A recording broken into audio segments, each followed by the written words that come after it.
And we're officially live once again. Hey there, everyone. This is Adam. I'm Are we doing this Techpriest, shit again? and that's Biggie, who hasn't had enough to drink yet tonight. I have no drink. I've been sober for a year, I'll have you know. Thank you very much. Oh, congratulations, Biggie. Oh no, don't worry. I'm going to mostly stay sober, hopefully, tonight, because I Oh, only I'm not. have. Yeah. Uh, Unless this you count is drinking ginger ale. yeah, this is a fun book that I have put under wraps for everyone because we couldn't really do a full Festivus special this year, but that's okay. No, we Um, could have. I just felt like Street Fighter. yeah. Now, fun So, in what regard? fun in the terms of well, they don't know what book they're going to be reading quite yet tonight. This has been a secret for the last 2 hours or so. I threw out a couple of possibilities. I discussed sort of then. I got a feel for what would actually be fun for everyone and actually interesting for everybody here. Because I know that as much as we want to all do Cadillacs and dinosaurs, It deserves that's to be not it tonight. recorded. Yeah, that deserves to be recorded. That deserves to have like cut-ins from the show and things like that. It's a good book. This is also a good book, but it might not be the sort of book that you might like. Then again, if you've watched enough of our past content, you'll probably like this book. All right. Well, Feel free to pop this open. let's see what it is.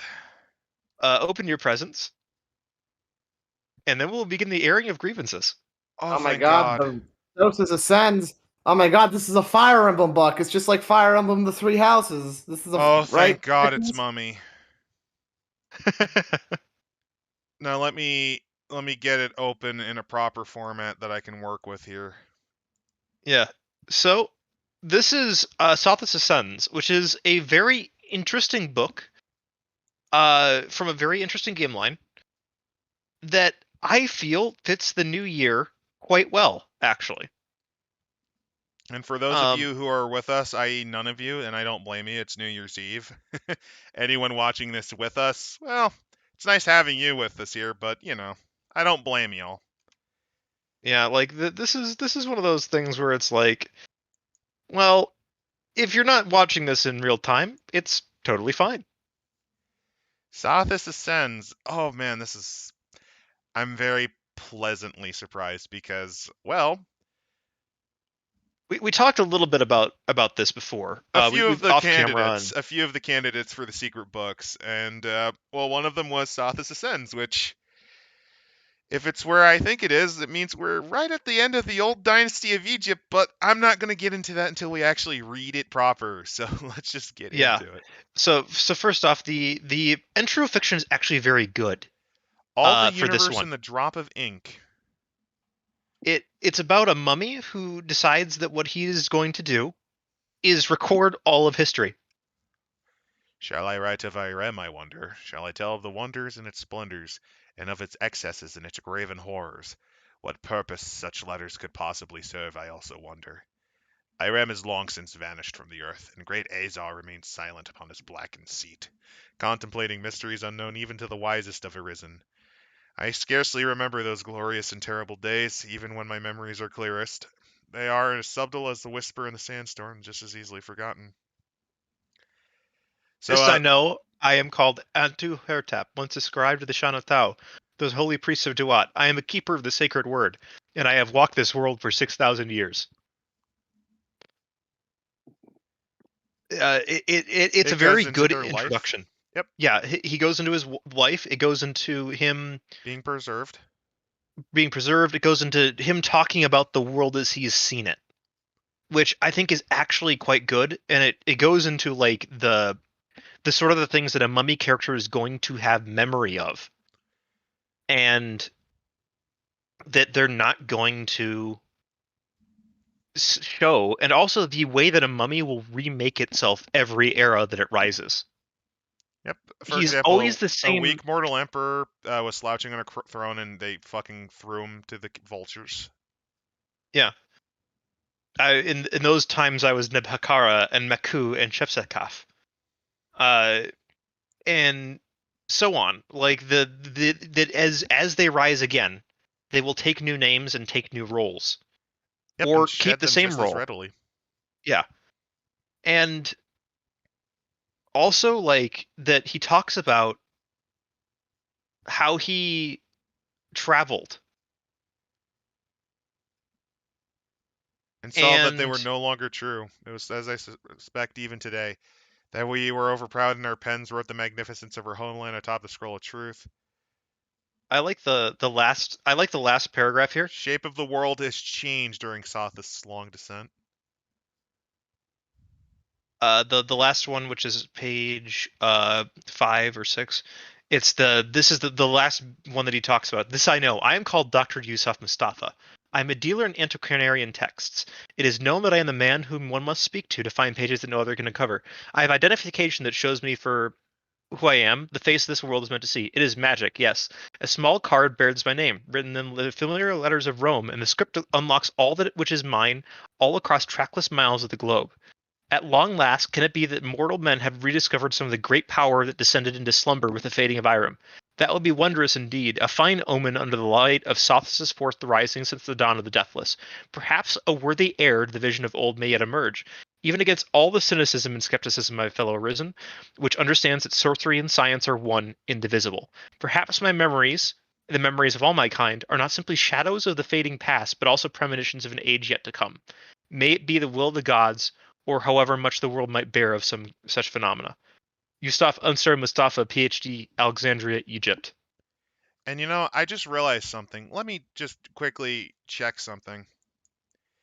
Oh, thank goodness. I am recording with my voice and yours. Sorry. Yeah, I So wanted that am to is I. make totally sure because that would have sometimes been I'll really turn it funny. off when I do assets. And I was working with Street Fighter, so I wasn't sure if everything was muted. Oh, that would have been really funny.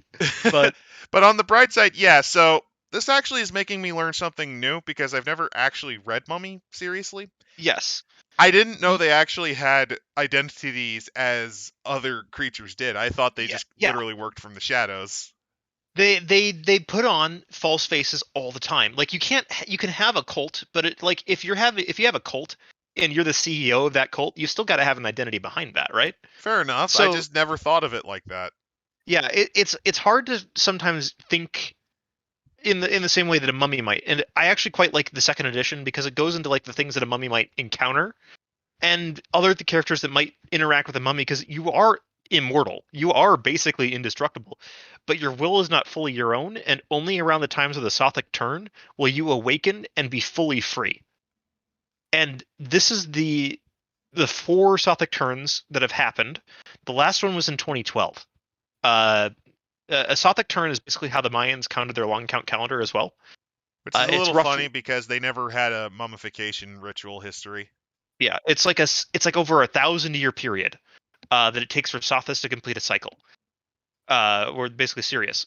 Uh, so every time that it completes its circle, the for whatever reason the mummies awaken. Which is also a funny kids show, I think, if I'm remembering stuff. But anyway, they go into the talk about how this mummy in specific, his entire purpose, whenever he wakes up when he has a chance, is to try to record all of human history he can, which I think is fantastic as a concept. And how he And takes different exactly how does that play in exactly into the story exactly That like is that that's sounds what I'm like asking some cool stuff. because so you're only up as a mummy like 4 times? no. You can be awakened for a variety of reasons, but the only time that you awaken with full control is during the Sothic turns. Otherwise, you're awoken for a specific purpose. This means that you can be awake quite often, depending on how often your cult might need you, or how often that the judges need you to do things for them. Or you could just be sleeping for quite a long time because your cult's dead, and none of them will wake you up every once in a while to say like, "Hey, yeah, we need you to help us with something." Um, the There's also the fact that at least in second edition, mummy memory doesn't necessarily go in just one direction. You might remember the future, which can get very weird. That sounds like a nightmare waiting to happen. No offense, because Yeah, the problem but with future, I'll just admit, DMing and trying to introduce time travel or future visions, always, always a problem. with mummy, what they do with that is they say, don't just say that you do that. Take that and put the characters in that other time, because that's what it is, right?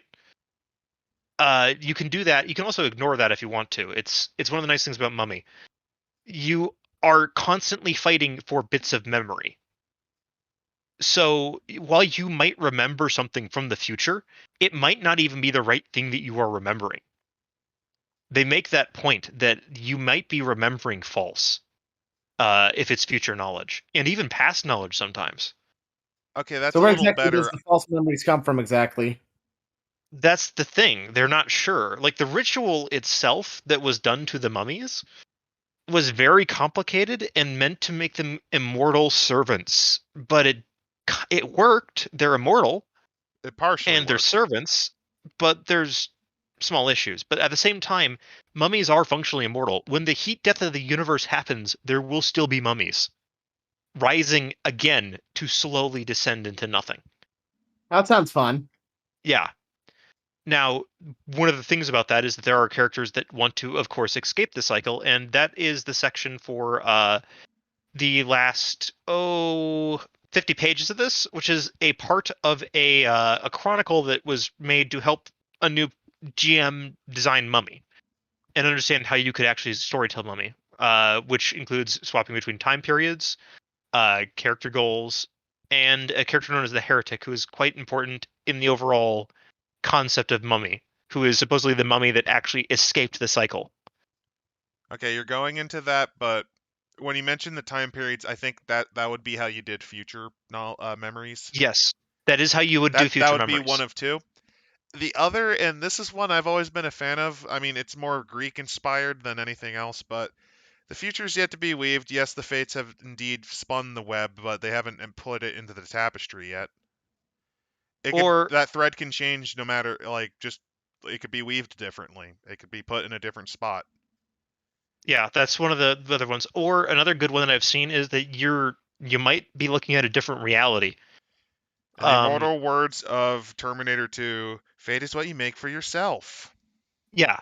In other words, by you knowing of the future, you create something else. So you can completely change what you're seeing, and your knowledge becomes Let's say useful. your future memory, like you're a mummy, and you manage to get a memory of, I don't know, some horrible wolf monster man murdering half your cult. Well, that's one reality that now can't happen since it was predicated on you not knowing it. Or it could be a completely different Wolfman, and what you're doing now is just You creating a remembered the second. wrong wolf man. Yes, that is a very And like the reason why he attacks your cult is entirely different because you screwed with like his you packmate. screwed with the timeline. Yeah, that's one of the fun things you can do with Mummy is you can play around with that, and if you have players willing to do it, you can play a game that lasts millennia in This terms just of when sounds you're. like an excuse for the DM to be a fucking asshole and say, "Oh, you remembered wrong. Now you get Well, No, raised." not no, this would be necessarily. This is like just in future knowledge. A more reasonable example and what would be much more common is you're awake and you and your cult are working as plumbers in like New Jersey sewers for some reason, right? yeah, And you manage to fix something and you get a vision of a past where like 2000 years ago you were also a plumber working in Rome's sewage pipes and you remember yeah, one of the pipes actually was bleeding yeah, like and things it's like that. like, oh yeah, these thing, and you find the bleeding pipe and you're like, oh great, the machine is still stirring and They the often judges of talk the about. Duat want you to do something involving the god machine. Yes. Now that could be something like that, or it could be something where your memories from the future are regarding an artifact that judges want, but you haven't seen yet. So you might be dealing with a case of it is not possible for you to get this, but the judges insist on it because they don't view time the same way you do. Like, oh yeah, like this thing was destroyed. We want it. It literally Yeah. was destroyed. It was thrown into Mount Etna. We Well, want it. we want it. So your future memories now, because your memories from the future of that being destroyed means that you need to get it. Right? You need to change the timeline somehow. Which, if you're a mummy, there's ways to do that, but it might involve things you don't want to give up. And on top of that, it leads to the great moment of an undead atrocity, like running through the streets of Pompeii as Vesuvius blows up with that trinket that the Duat Yeah. wants. Or they are I know now Etna's frozen. a different island. Or it could be even worse, right? They are at Pompeii. Their body, their previous body was there. Because you can, as a mummy, you can reform your body elsewhere. If your body gets destroyed, as long as one of your 4 organs is still intact, Which it you should can be, just your canopic jars. your body will slowly reform there. Or your cult can sacrifice somebody to give you a new body. That's pretty fucked up. Yeah, so you could die. You say your mummy died in Pompeii and now woke up 30 years younger than they last remember, a different race and a different sex. Because that's the only person they could acquire. No, I'm just envisioning how that party would work, and it's, I think that Mummy's actually more open than Prometheans with that in mind. Yeah, Mummy and Promethean is Like, actually let's 2 game say lands that you I think you can get decide, like, together. the judges of the Duat want you to, like, rob Fort Knox for whatever fucking reason, and like Yeah, half of your bodies get destroyed by by Hoover, machine gun fire or by whatever. J. Edgar Hoover with a machine gun. Like, you could then have it take place in like 1985 or whatever, and like Yeah, half of you have different bodies, and you're like, okay, we're back. yeah. This is Death also like literally means nothing. That's interesting, but it also because means yes, things too. yeah, because it means that your chance, especially during a Sothic turn, it means you're probably not going to wake up and still be in control, in full control again. So when you wake up, it's a battle between acquiring what the judges want you to acquire and maintaining enough power to acquire it while trying to acquire memory, because your power ticks down over time the longer you're awake. That is So weird, and I kind of like that. yeah, mummy is like a juggling act because you can get more power back by destroying relics, but what if the judges want that relic in the future, right? So it's definitely a game where you want a GM that's comfortable playing in multiple time settings and players that are comfortable playing in multiple time settings, Well, because you can that's make what I was a gonna very say. It sounds like with all these multiple time scenarios and the fact that there's this, this power level bullshit going on, this sounds like a very hard game to GM if you don't know what the fuck you're doing. that's part of the reason why in the original mummy book they had a separate book just for the GM. Just for the GM inside of the main book. They had Fuck. that to help you understand what you needed to do and also information that you should keep secret from your players. Didn't they also, like, to also make it even simpler, have a cultist little version too? Yes, they got the sort of the cult system that you see in Deviant for the conspiracies had some of its origins in Mummy.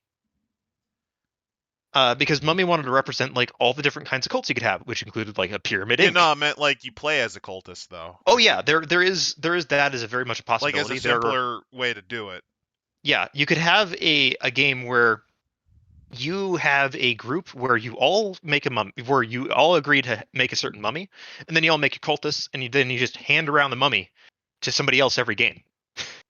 So everybody gets here's an even funnier shitpost with the idea of the cultist though. I know we're doing Sothic turns, and we'll get into that. But Mummy's fun. we're completely open. Like, I've never actually really read Mummy. Like, I've never sat down and read it. I'm just envisioning kind of like, not a Freemason lodge, but like some equivalent, like the Elks. With the Stonecutters Or the Stonecutters, where from The Simpsons. It's a drink. It's Stonecutters, and it's a drinking club, and they actually forget that it started life as a mummy cult, like a couple hundred years from now. Yeah, And they'd make a toast to the great god Ra every time, and they don't not know it's Ra, a cult. Ta, because they're stonecutters. It'd be Yeah, Ta, the creator. yeah, yeah, Like just the shit post. Like it was formed around the time of Egyptology, when some guy from Connecticut found like a mummy. yeah. And then the mummy wakes up, and you all have to deal with that. Not only deal with it, but like because of your Appease it. uniform, it instantly recognizes you as its servants, and basically the first thing that comes from its mouth is kneel. Be not afraid. Not just be not afraid, but also kneel. Yeah, And you Mummies all are- just do it. You all just like no There's thought. Yeah, the mummies are basically eldritch gods almost when they first wake up. When they speak, they can do biblical level tier shit. Like plague of locusts, meteor strikes, erasing you from existence. That's my Like- favorite one. They literally can just say "be gone" thought as they T-pose float at you because they are defying reality by existing. But no, that's a fun cult idea, that just right there, like some rich asshole drinking club. They don't even remember, because the last time that mummy woke up was in 1846. Yeah, because somebody disturbed the tomb and it killed like 3 of the people trying to disturb its tomb. The last one's the guy that founded it, and it basically went, okay, so I just woke up. Can you explain to me what the fuck's going on? And the guy panicking does, and then decides to create like a drinking club society because. The mummy demands that he makes a cult to replace the one that he accidentally Well, destroyed. no, it started as a no. It was not even like a big cult. It was like you know those adventure pulps where there's like a couple servants of for guys. when I wake. I need servants for when I wake again. You will create them as recompense for disturbing my slumber. And also because you killed the last of them, there's like 2 of them left, like crazy. You know, the crazy in adventure, the crazy mystical Yeah. Arab man. Yeah. He was the last of my servants. You must make a new cult. No, not Ellie. She's the last of us too. Oh God, screw you. Anyway, we're going into the book now because We're getting into the book now because now we're making bad campaign puns. Oh, I'm gonna have some more brandy. All right. Spokes on the wheel. Oh, okay. So chapter 1 is the Cannibal Hymn, which is the end of the 5th dynasty. Yes. Now the introduction actually helps quite a bit with this, because it explains to you Where's the introduction? how the Sothic descent works. Oh, we're gonna okay. So the Great Star Sirius, called Sothis, completes its cycle once every 1,461 years, give or take a few months. Every time that happens, this is the Sothic descent. All the souls in the mummies come back, and that's the Sothic descent. They basically are the best time that a mummy has to escape the cycle. If they wish to. If they wish to. Now, that said, it can also be very confusing for a mummy, because you might not have been woken up since you may be halfway through the last turn, right? Or maybe since the last fucking turn. Or if you even have no since, cult. depending. Or you might not remember being woken up in that mid-time, because the memories for that memory don't exist anymore, because those are memories that a future you will find. Or whatever. Like, that's sort of the thing, right? Like, there's a lot of uncertainty when you wake up. And a Sothic turn is a time of uncertainty for mummies. And since this was written in 2012, conveniently because they used Mayan calendar logic as pushed by conspiracy theorists, it's come! Well, no, it's because that's the actual way the Mayans used. Yeah, but Mayans Remember- never had a strong mortuary. Like, they had a death cult, but it wasn't like I know, a strong but like mortuary the point is that it's linked to a star cycle is the point. This book was actually written in 2015, so Okay. 3 years in a mummy. So essentially, the theme of the mood, of course, the theme is how do you juggle multiple timelines, and what is a Sothic ascent like? And then the mood, of course, is that with Sothis on the rise, so too rises uncertainty. Because this is one of the few times where you actually... The judges might not have anything for you to do. Yeah. You wake up, but this is like... There's no compulsion, there's no relic you have to get, there's no entity you have to kill. There's nothing. There's It's your cult didn't The wake you up. cultist and like you just woke up. You just woke up for the first time, Possibly the possibly that first you can time. remember. You woke up, and With you're going most to be dealing with mummies, that's what? yeah. The first Sothic turn, which was in 2371 BCE, is the first time, and this is the first time that mummies understand that they're really mummies. It's the first time most of them ever woke up. Yep, because that's at the butt end of the fifth dynasty. The second time, Mighty Despair, 910 BCE. I believe this is right around the time of the Middle Kingdom getting destroyed by the Sea Peoples.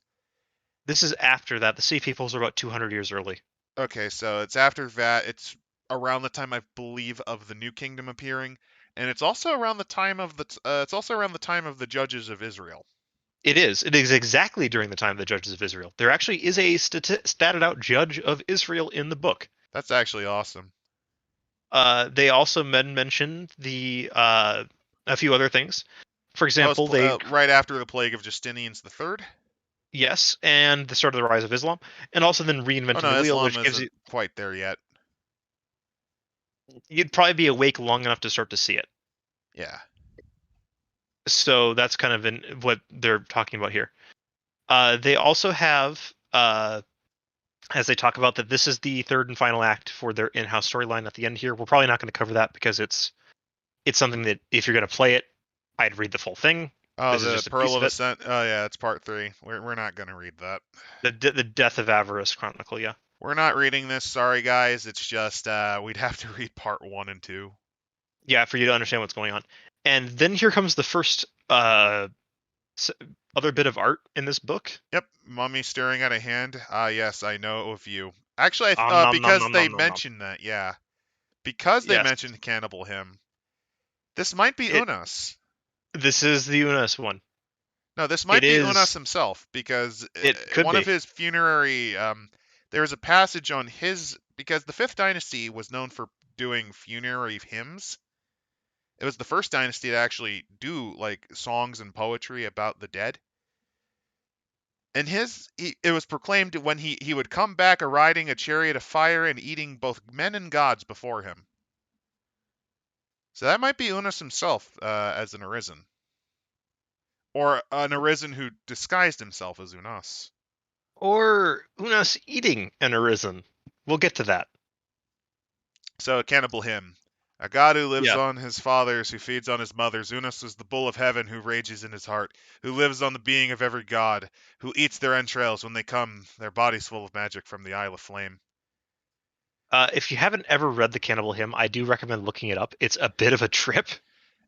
If you're Uh, wondering, so Unas was the last of the Fifth Dynasty, and also the last of the Old Kingdom pharaohs, besides Pepi, who had enough authority to kind of rule Egypt yeah. in his own right. Because the Fifth Dynasty is when the Old Kingdom began winding down due to changes in how it was managed. It became a lot more decentralized, and provincial governors known as nomarchs were starting to basically take control. A lot of them had a lot of priestly duties. You also had the very powerful mortuary cults and other priests taking control.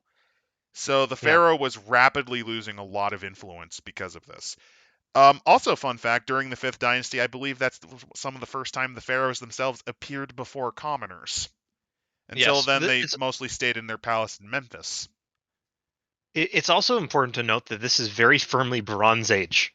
Very firmly. Yeah, this is Old Kingdom. Bronze was discovered, and while iron was worked on, it was not considered worth making. Iron was extremely valuable. Yeah, because it had about the same strength as bronze, but you didn't have to get tin. But it was a pain Well, in the butt to get at it. it was a pain in the butt to get And you at it. It was a couldn't pain in work the at ass it to work. because forging wasn't as powerful back then. You couldn't work it. This is why like iron requires too high a melting point. I don't know any also of this history shit. well, they'll go into this a little bit. So basically, Irem is gone, and this is the first time you woke up. The ritual was successful, but it's all gone, and everything's a little weird for you. Yep, Because civilization on the Nile will never be the same again. this is the interesting thing, right? There's a lot of this place that you remember, and it's very similar, but it's just different enough, right? All the things from Egypt that you remember, that's all also part of Irem, but in a different way. Yep, the first term, mummies return from death with no planning, no cults, and almost no memory of all. Not even identity that they make later on. This is the first time they straight up awoke. These are mummies that remembered Great Irem, the pillars that were eaten by the desert. Yeah. It's also important to note that this is the time when all of you, there aren't many Shakusin back, which are the Devourer mummies, the Bane mummies. Oh yeah, But on the other hand, on one hand, the Bane mummies it's awful to be one. On the other hand, they remember everything. Yep, they're also much weaker than the older ones. Yeah, They're much they weaker also at this time. remember that they were sacrificed to pave the way for you to be able to do this. And then they were fed to a fucking eldritch god that has devoured their souls. Yep, They're not beneath happy Netter about this. Katet, the Devourer feast upon the slaves the Shinyatu fed to them. That's what they are. Yes. How much children have three great advantages, though. The Shanshken were created before the Arisen, sacrificed ahead of the final rites. So they often return months ahead of their foes. Yeah. Second, they remember everything. Which while is their what foes were Bane mummies have, yeah. Third, the Shakusin feast. Arisen tombs and their disoriented inhabitants represent an unmatched opportunity to see Sekhem. That's The their servants power, of the Duat isn't it? yes, that's the power stat. The servants of the Duat will never again be so vulnerable. And for the Arisen, it's like, oh fuck. We awoke, the ritual worked, but Irem's It worked, gone. but what the fuck has happened? Where's Irem? Oh god, the sacrifices got up. Yeah. Like By the gods, by the judges, they're walking towards us. It's also that a lot of your cults don't exist yet. You form them out of priests that you find coming to the tombs. Well, yeah, because it makes no sense that you'd have any. You were supposed to just be servants. The ritual was supposed to work, and it kind of did, just not as well as it should have. That's what's weird, is that now there's priests coming to your tombs and being like, ah, yes, ancient ones. Like, oh, fuck, and then becoming part of the cult. They barely remember Irem. They barely remember the guild. Some don't remember their names. Yeah. And a lot of your original tombs are places where the Egyptians decided to build on top of because they knew that this was an important place, but they didn't know about the ritual. So you might be sharing a tomb with a king from the pre-dynastic era. That'd be interesting because, for those wondering, tomb constructions in Egypt, it started with what was known as the mastaba, the literal pit tomb, where they build like a little cap on top. So imagine being below that. Yeah. Or below Djoser's pyramid. You might also have been moved into one of those because they know you're important, but they don't know and that's another thing. What you are. Like, let's say I'm a pre-dynastic king of Egypt. Let's say maybe I'm not the Scorpion King, maybe I'm not Narmer. Maybe I am. I need to establish my legitimacy, right? You know that there's this ancient thing that is related to the gods in some way. I claim that is an ancestor, even if they're not? Exactly. Like, wouldn't I take this tomb before my father's father laid the first mastaba? Wouldn't I take this thing and say, this is the man, or this is the divine being, the servant of the gods? This is the scorpion. This is a servant of the scorpion that I have found, and or I'm descended from. Yes. This is my ancestor. Because the symbol of Irem was the scorpion, which makes the Scorpion King being the one that unified Egypt for the mummies very interesting. Very, very interesting. Because it might have been a dude who found the ruins of Irem. Yeah. Or maybe just a dude who found a mummy that had the sigil and was like, I like that. Or someone that there was enough oral tradition about Irem at some point. Or maybe he just saw a scorpion and is like, that's a badass creature. It's fucking rad. I love scorpions. Hell yeah, man. Put that on me. That's who I am, man. Just like finger gunning at that scorpion, like, yeah. So, speaking of which, besides the Scorpion King, it's possible the Scorpion King is Narmer, or Narmer Yeah. is his brother, or son, or nephew. We don't know. We'll Yeah. never know. It's That's kind of also the important to beautiful note that the pyramids of Khufu are old even in this time. Oh yeah, they were built by the Fourth Dynasty, which was a couple hundred years prior. They're still in their glorious. Aside from Sneferu's final pyramid, which is actually covered in red granite, so you saw the great pink granite with the gold cap, but then you saw the white, I believe it was limestone. Yes, that was the big thing that Khufu did, was he covered everything in a limestone coating so that it would shine. Sneferu did with his bent pyramid and his crumbled pyramid as well. Actually, the crumbled pyramid might still be up. Yeah. And there were ones that there's ones in Lower Egypt which don't exist anymore, but there were pyramids up there, just not as many, because Upper Egypt was far more important culturally.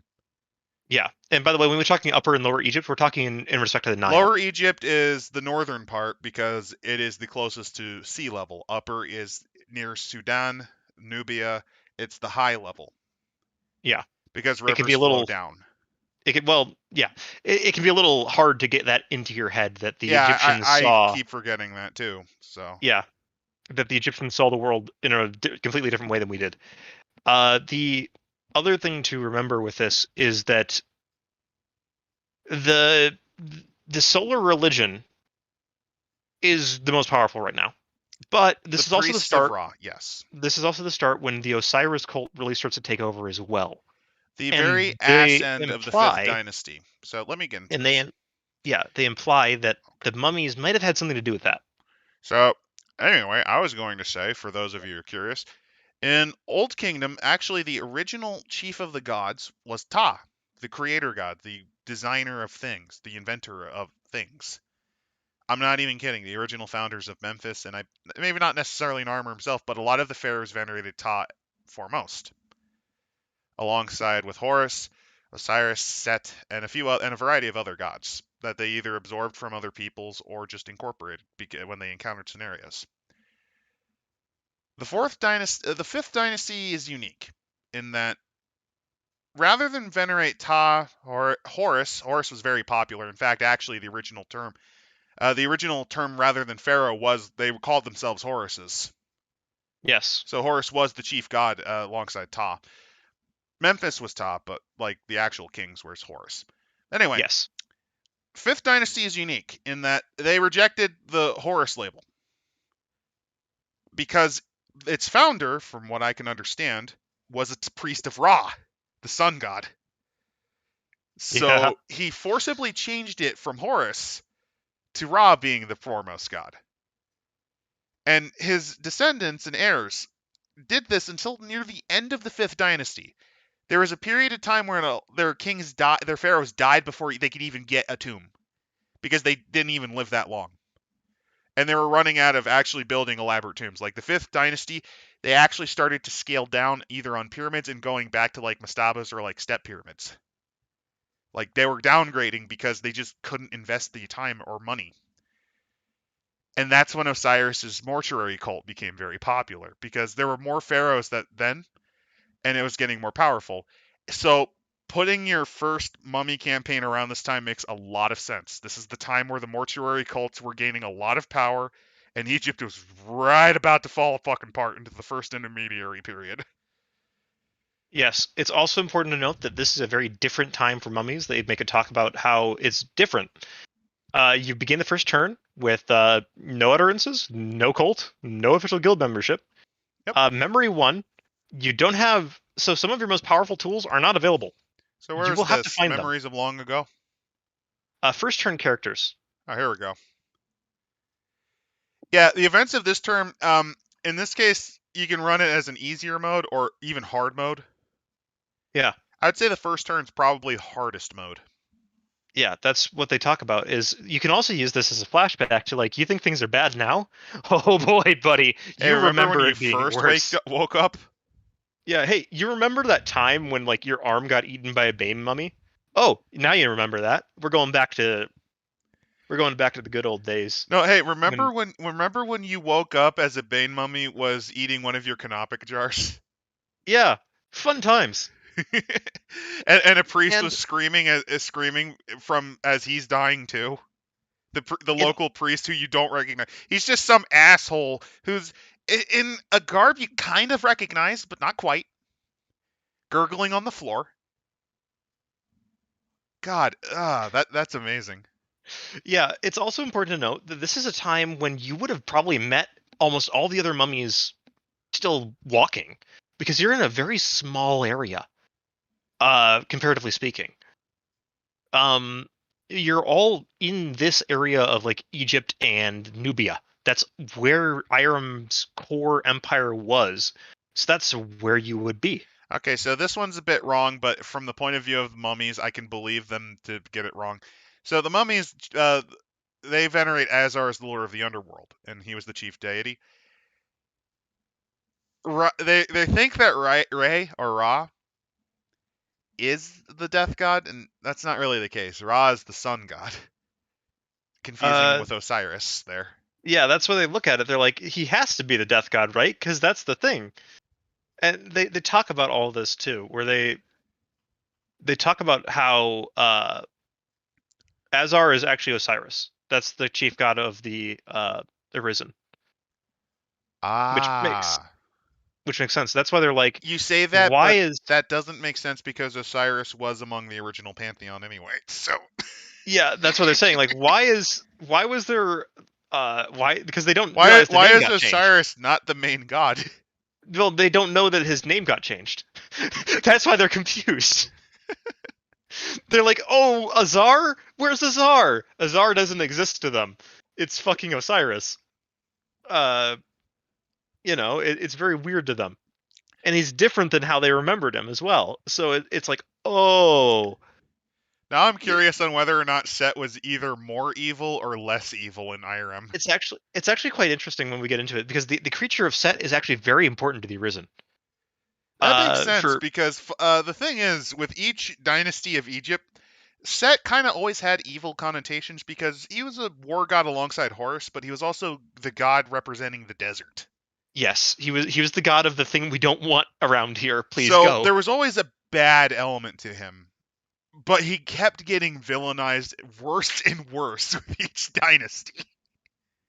Until Yeah. he eventually took evil as one of his heraldries. They also He talk about wasn't he how wasn't the god of evil originally. He wasn't one of the chaos or evil gods originally. yeah, they also talk about how the cultural change here would be like if a guy from the 5th century, like the Dark Ages, suddenly was transported to our time. Like, he recognizes a lot of shit, right? Like he He recognizes the Roman writing. like he recognizes, oh, these are Roman letters. These are roads. These are that. What the fuck is that building? Like, and Well, like, he'd also point at the Roman alphabet and look at the letter U and go, "What the fuck is this? what's this? Like yeah, What's like this? What's this letter J?" wait, you mean that the world has another continent? Because the world being round was pretty well known, Yeah. even like Wait, there's another by continent. You just don't go straight to Asia. yeah, like you just can't go straight to Asia. That's why Columbus got laughed out of every court, was not because they thought that he was crazy, that like, oh, he'd fall off the edge of the world. They were looked at his math and like, you did your math completely fucking wrong Like, here. dude, you do know you're gonna frickin' starve to death before You're you gonna get starve to to Asia. death. You don't have enough supplies. This plan is stupid. Don't do it. Like, because Columbus's calculations for the size of the world were off by about 30%. This is important to note that the Greeks got it within 5%. Yeah. The calculations, I can't remember the name of the guy, like Heron of Alexandria or something like that. That he did the calculations using used an basic obelisk in trigonometry. Egypt.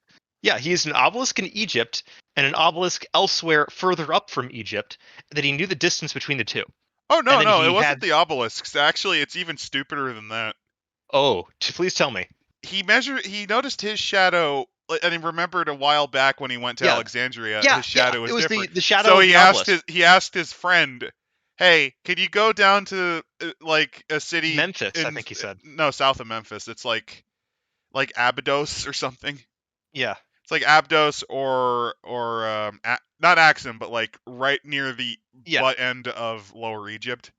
yeah. And I'll do it in Alexandria, and let's measure our vague shadows. I think what he did is he knew that there were two obelisks that were the same height, right? And then he had the shadows he measured, and then he measured the angle difference, And then and he then used that's how basic he calculate. trigonometry. Yeah. That's how he used to calculate, and it was very accurate. It was something The within only like reason he was 15. remotely off is because he didn't know that the Earth is actually not a perfect sphere; it's an oblate spheroid. Yeah, so That's the he reason was his math very was off. close. Yeah, very close though. Impressively close considering that he was doing all of this by hand. And using Which, napkin math using shadows. yeah, like, holy shit, dude. Like, that's impressive. So the memories of long ago. So the Cannibal Hymn presents a challenge to troops. It's the furthest point from the present that's still part of real history, and it's one Yeah, where Mummy hasn't quite formed either. So unless you're like a really big fan of Egypt, it can be tricky, and that's why they wrote this.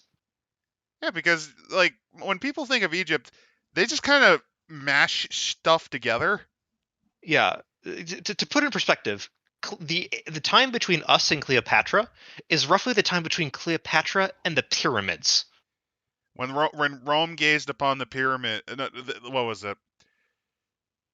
I'm Like the trying to pyramids were remember. ancient when When Rome, Rome was first yeah, founded. like when we think Rome is ancient, remember when Rome seeing the pyramids was older than us seeing Rome. Yeah, it's insane. It is the longest consecutive culture in human history was the pharaonic culture of Egypt that really only ended when Rome came around. Well, actually, it wasn't when Rome came around. It was when the Persians destroyed. Oh, you mean Native Dynasty? Yeah, If we're talking native that was dynasties, when the yeah. Persians did it. Well, not even then. Like the culture was still the same, basically. There, it took until like the Roman era for pharaonic culture to fully die. Yeah, Because remember the Persians and the called Greeks. themselves pharaohs there. Same thing with the Greeks. Yep. They kept those traditions going. They the Ptolemaics kind of nativized a bit. Yeah. Oh, all the incest. Oh boy, Yeah, that's a that's fun another family thing tree. about Egypt. It's pretty cursed. Egypt is incredibly cursed. It's also where the first like real scams got Kemet going. society and religion are as alien to the arisen former culture as the post-Roman Dark Ages are to us. Yep. Utterances, yeah, you don't have that. You First don't have sparks of that. heresy. Yeah, waking up and realizing not only did the judges not ask you to do anything, but where half of you were eaten alive by the pregame sacrifices that the judges frickin' failed to get rid of. Yeah, it it gets dumber, right? So they're getting So nettled. Just like I woke up, I'm missing a few body parts. There's Bane like, mummies, and on top of that, what am I even supposed to do? what is happening? What? What the fuck is Why happening? did I decide to do this? Why did I say yes? They also then go through the original like Egyptian pronunciations of a lot of these things, where they basically say just use the Greekification names if you don't want to confuse people, but if you want to Oh use the yeah, if you're original, here you go. wondering, Inbu Hedge means white walls. Yeah, For those wondering, yeah. and then they And have a timeline, which I quite love. I'm surprised they didn't put for. I mean, these gods are the important ones, but they probably should have also put a couple of the more. Because even in this time, there were a few others like Seker and Happy that also Yeah, were super uh, important. Sekhmet as well, Se- but yeah, Seker, Sekhmet, Happy, Bastet. yeah, Bastet less so, but Now, Bastet anyway, still had some importance during this yeah. time. So they talk about here where this is the age of the first empire is 3832 BC is when the Rite of the Return probably was performed. Yep, This is this is when pre-dynastic. Irem destroys itself. This is pre-dynastic, and it yeets itself so hard that it crashes civilization for like the next 500 years. In fact, actually, I wouldn't be surprised if mages believe this is the breaking point of reality. It's possible they actually mention mages in Mummy having ruling over cities in Mesopotamia, and possibly Gilgamesh being a mage. So yeah, everyone returns to monkey after this gloriously bad idea. Yeah, so then they go with the fun bit, which is around 3100 BCE, is that Upper Egypt is unified under a monarch who calls himself the Scorpion King, Yep. which is the Well, no, same he never symbol. called himself that. It's just so this is the beautiful thing about archaeology. That guy never had a name, at least one that we could translate, because this is So we just call pre-writing. him the Scorpion King, Because that was his emblem. That was the emblem he picked. which is the one that unified Egypt, which happened to be Irem's emblem as well. And So by there's happened, you mean they were like, yeah, we're just gonna make that Irem's image. Yeah, they saw that and they're like, this is fucking rad, and we're gonna use that. Which, writers, if you're gonna do that sort of shit, that's the best way to do it. It's rad as hell. Yep, dumber than history, or no, history being dumber or cooler than real life. Always Yeah. fun. Like, can you imagine like that your name that you are represented on statues is a giant scorpion? I want to repeat that. This is how he represented himself to his people. Well, I mean, As a that was like scorpion. his personal sigil. And actually, there were other sigils he had. That's just the one he used most. Yeah, Because which again, is still pre-writing, really cool. this is pre-hieroglyph. Early hieroglyph, No, actually. But no, pre-writing. They don't even have writing at this point. It's personal sigils at this stage. It's similar to proto-writing, cuneiform. Like, they're not even there yet. okay, I could have sworn that they had basic, like very, very No, basic they had ones at glyphs, this and point. that's about it. Glyphs to denote personal ownership or concepts. Like, we're not even in full writing at this point. Oh, by the way, they then go into Narmer, which is the first one that we have a name of, And as well. And it's seen it's either he's the successor or is the Scorpion King.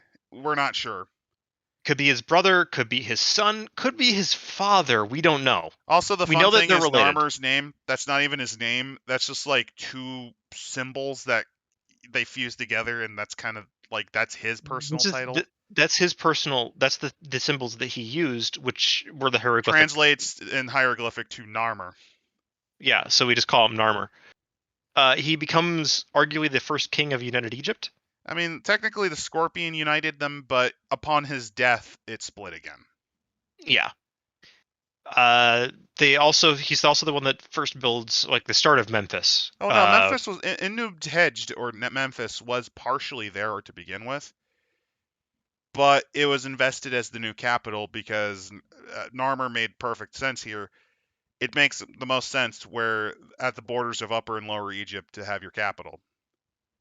Yeah, they also go into the Imhotep in the sidebar here, which is fun. So yeah, Imhotep was. Return the slab. No, that's Ramses. What did you say, Biggie? Wait, are we talking about? You mean Uncle Imhotep? Clearly, right? Kind of. No, this has nothing to do with the guy from Berlin by Night. Imhotep is an interesting figure because he was the personal architect of Djoser. Yes. That Djoser, if you're wondering, I believe he's the third dynasty. He's the most well-known of the third dynasty pharaohs. He is the first one to build what we commonly know as pyramids, though his designs were step pyramids. Yes. Essentially, Djoser commissioned Imhotep to design the greatest tomb of the time to represent himself as one of the greatest of the pharaohs. And Imhotep's concept was it's actually based on Egyptian mythology to a degree. Yeah. Logically, it makes the most sense to do mastaba on top. Mastaba, which is a building where the pit tomb is. So his idea was, what if we put a mastaba on a mastaba on top of another mastaba? But it's so also you can mastaba while you mastaba. Yeah, but he also based it on. There's a specific image or concept that was in Egyptian mythology, where it was like a pile of rocks or something. The earth rising from the waters is what you're thinking of. That's what he did. He wanted to recreate that as well. Which was like supposed to be at the center of every temple, to represent the rise from the waters of chaos of the Nile and of Egypt. So what happened was Imhotep did this, and after he died, as you do, because mortuary cults were becoming very popular by this time, he basically became a god. He became not quite a god, but a mythological figure, and he had a very strong cult. Like and they gave him a variety of things. Like, all of these things Djoser and others did was due to Imhotep, the greatest polymath of them all. When in reality, he was probably just a really good architect, and that's it. And because there's people that like ascribed the Great Pyramids to him, actually. Like, Which that's no, he was Neferu's time. he was long dead.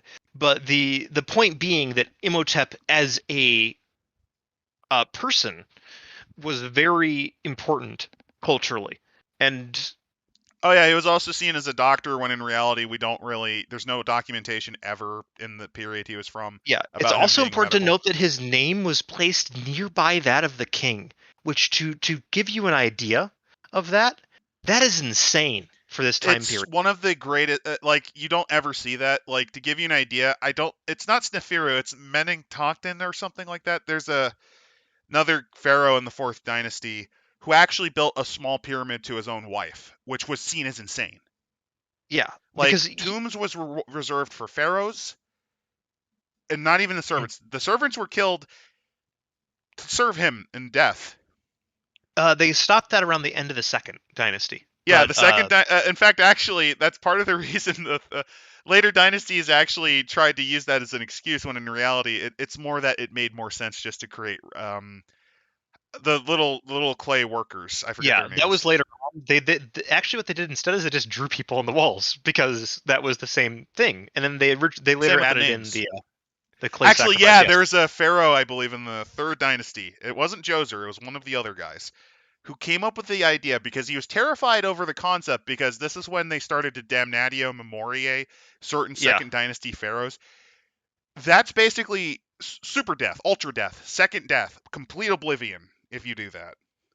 Yeah. And he went, rather than have people mention my name and like venerate me as gods, it'd be cheaper just to put my name in like prayers on Everywhere. my wall. And everywhere. Put it on Oh wait, everything. that might have been the fifth dynasty that came up with the prayers on the walls, actually, It to was remember you. yes, it was the fifth, I think, that really But went into that. the third went The third for decided that the best way to do this is I'm going to put my name as many fucking places as I can so that was that the third it will solution, survive. Therefore, I will be immortal. because Which, your name keeps you going. yes, if you lose your name, you lose being existence in Egyptian terms. The name was the most important thing, which is why the pharaoh's name was so important and why they change it as And well. that's why, fun fact, we covered it in Testament, but there's a reason why erasing the pharaoh's name, if it wasn't officially deemed by the priests and the current pharaoh, Was that's an basically instant damnation. death sentence. Yeah, it was Instant basically death sentence. you and your entire family were likely going to be put to death And not because only you had that, but just any mentions of your family would also be erased. attempted to kill a god. I want to note that this isn't regicide. This is deicide. This is attempting to kill someone divine. How did that work out? Well, Sometimes we know a lot of their names, so I think it worked out pretty well. I think that even the second dynasty, which, remember, I mentioned Egypt put a lot of effort into removing their names. Even their names were actually kept. They kept them in some locations because they're like, well, they're still divine. Like we can Oh no, it wasn't reduce even them. that. It's just there were so many places they put names. Also that, that, yeah, but also I think there was a point where they realized that, oh shit, like we these almost are killed gods. a god.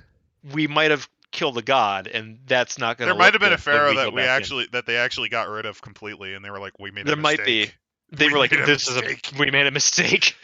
We cannot do this again, otherwise it might be us next time." So yeah, they go Yes. into details about the first dynasty. They talk about Imbuhej, which is Memphis. Yes, they talk about that. They talk about Khufu. They Nekin talk and about Nubet. For those wondering, Nekin is Hieronychopolis, and Nubet is Nakata. yeah.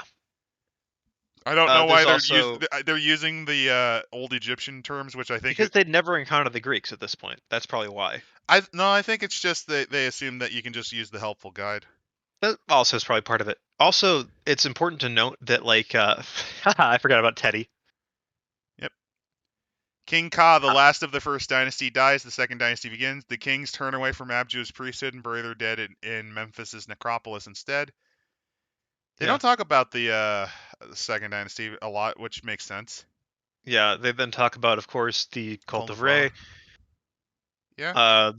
The royalty of Horus comes in because Yeah, because Horus. originally Horus was an equal god, Yeah, then he became the son of Ra, and which then he became the son of Osiris. yeah.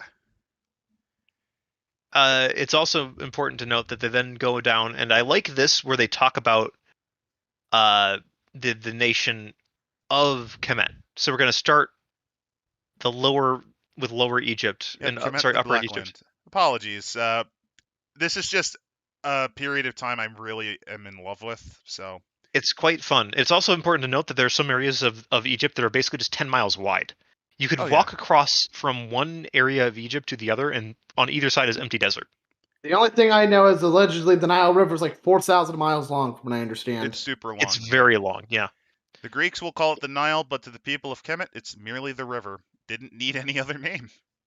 Yeah. It's literally the only reason that Egypt exists as a civilization is the Nile is here. Yep. Everything is on the Nile. They talk about the cataracts, which prevent ships from going further. Kemet's not a nation that happens to include a river. It's chained to it, defined by it. And that is Uh, very much the case. they understand the world's a globe to some degree at this point because you're living on a river. It goes over Yep. the horizon. You understand that, but they come with the idea of east and west is related to life and death, obviously, because the sun cycle. Not only is the desert there, but the sun goes across them. Yes, it's also important to note that the hieroglyph for southward is a sail, which you would use to go downriver, and a hieroglyph for north is an oar, which you would use to go upriver. Yep, and Upper Kemet's the river valley, and lower is the northern marshland. So Tashima, the Upper Kemet, it's also known as the Land of Reeds. That's what they called it. So, funnily enough, despite Upper Egypt being funnily enough, despite just being the river valley, Upper Kemet unified first. Yeah, because it's smaller, really. It's a smaller region. And it's also less agriculturally viable. Yeah, so there's a lot of building. Most construction is out of mud brick, which is important to note is that wood is incredibly valuable. To the point where one of the most common trade goods was from the lands of Canaan and Syria was for wood, particularly from Lebanon. Yes. Then, of course, they talk about Lower Egypt, which is the land of papyrus, which is the Delta region, and Tamehu. yeah. Then, of course, they Desheret, which is the deserts. They basically say we don't go here. They call, in their own words, the chaos outside. Yeah. The main use of it is for mining. That's it. You send out people to mine stuff, and you avoid it as much as possible. It is death to go Home there. to nomadic tribes who wander from oasis to oasis, bandits and well-guarded outposts. Think of Deshret as an inhospitable land of chaos. The Arisen know that Irem lays ruined somewhere beneath its sands. They're also probably think it's west of the river somewhere, but they really don't know. So the because symbol they were of the suns, buried of course, elsewhere. would put it lying west, but they can't be sure. Yeah. They also then talk about like how the religion works. They Cities talk of about the living. gnomes. So most people in Kemet were rural, hobos. Yeah. They talk about the Memphis in this era, which is actually quite interesting because it's not the Memphis you'd know, but it's very similar in a weird way, right? Like there's still the Temple of Ptah. There's still the big mortuary complex as well. That is started already even in this era. Is there still like the Valley of the Kings is around Memphis. There's still burials nearby Memphis even at this time. Yeah, so there's the Place of Gold, which housed the Royal Workshop. There's the Perro Nefer, which is the dockyards, because as a river, this is where a lot of the shipbuilding was. Yes, I also want to note something that's interesting that they note here. Ptah does not have a direct translation into Aramite religion.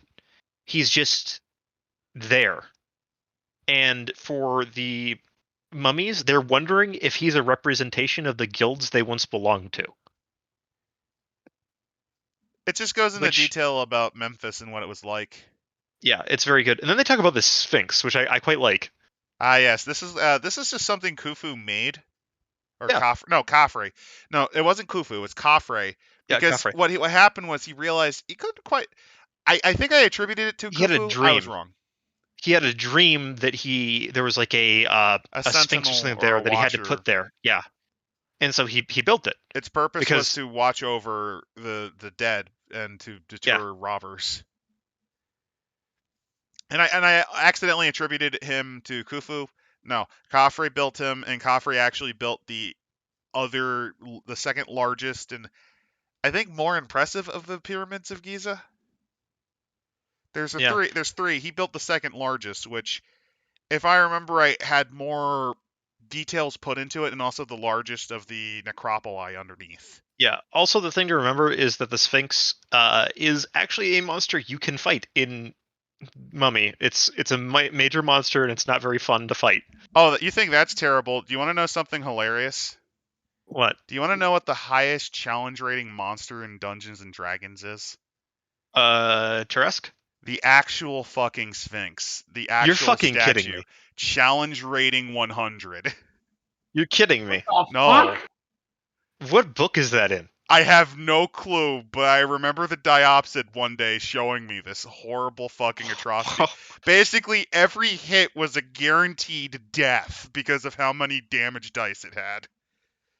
Right. So why would it you didn't want to matter. fight that? That was the question. The question Is is this why just you guys not? gonna get drunk? Why do you not want to kill a giant stone thing? Get to the level 100, bitch! Yeah, well, fuck you. I'm a level 20 wizard. Just, I probably shit on it. Breaking your cock chopped off by it. So yeah, the secret of the Sphinx is it was supposed to be a guardian. Rather than claiming Sechem as a proper effigy would, the Sphinx instead absorbs it. Mortals approaching the monument act as a foolhardy nature, as though mildly intoxicated, but arisen feel the full effects.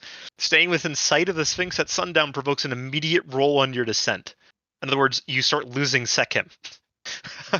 Oh Jesus! So, did Khafre build this like just to prevent them from waking up or something?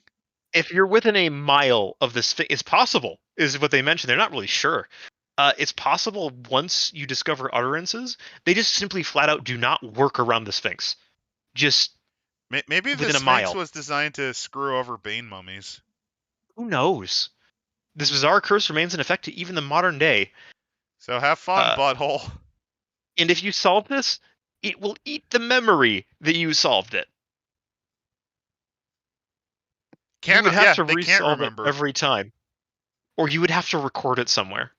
I bet like if an Arisen wrote it, like the ink starts instantly fading.